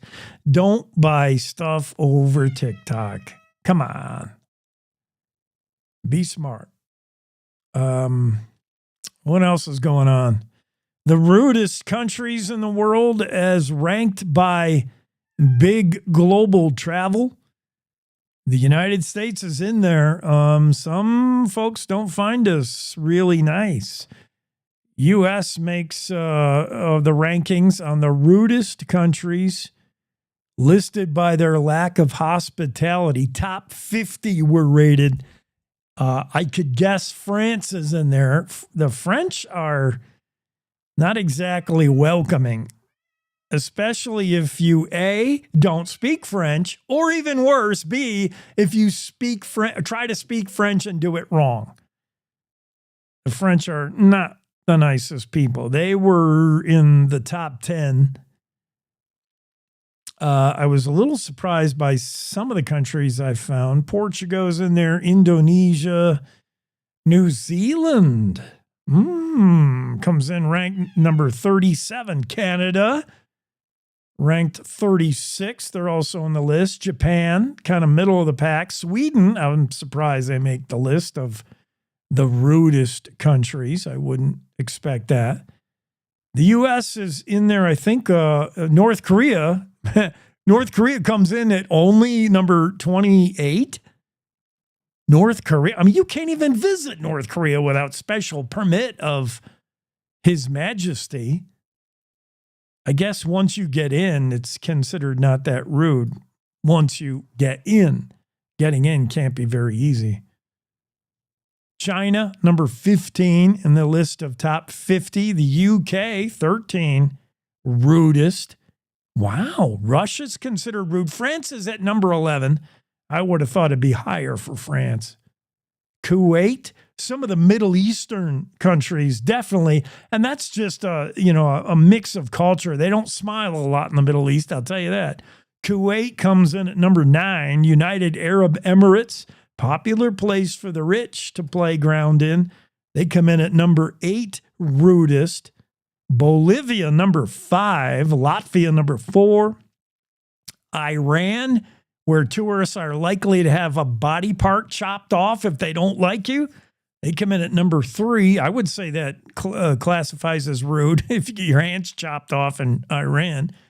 Pakistan, number 2, and the number 1 rudest country to visit, Slovakia.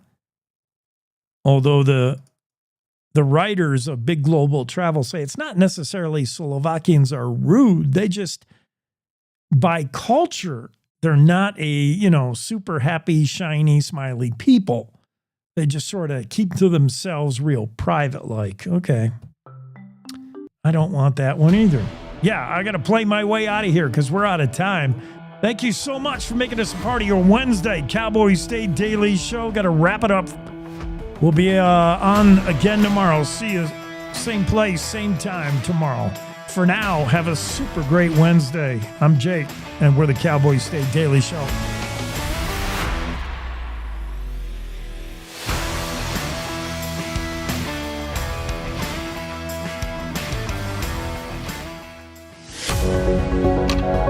Good morning. This is the Cowboy State Daily Morning Show with Jake.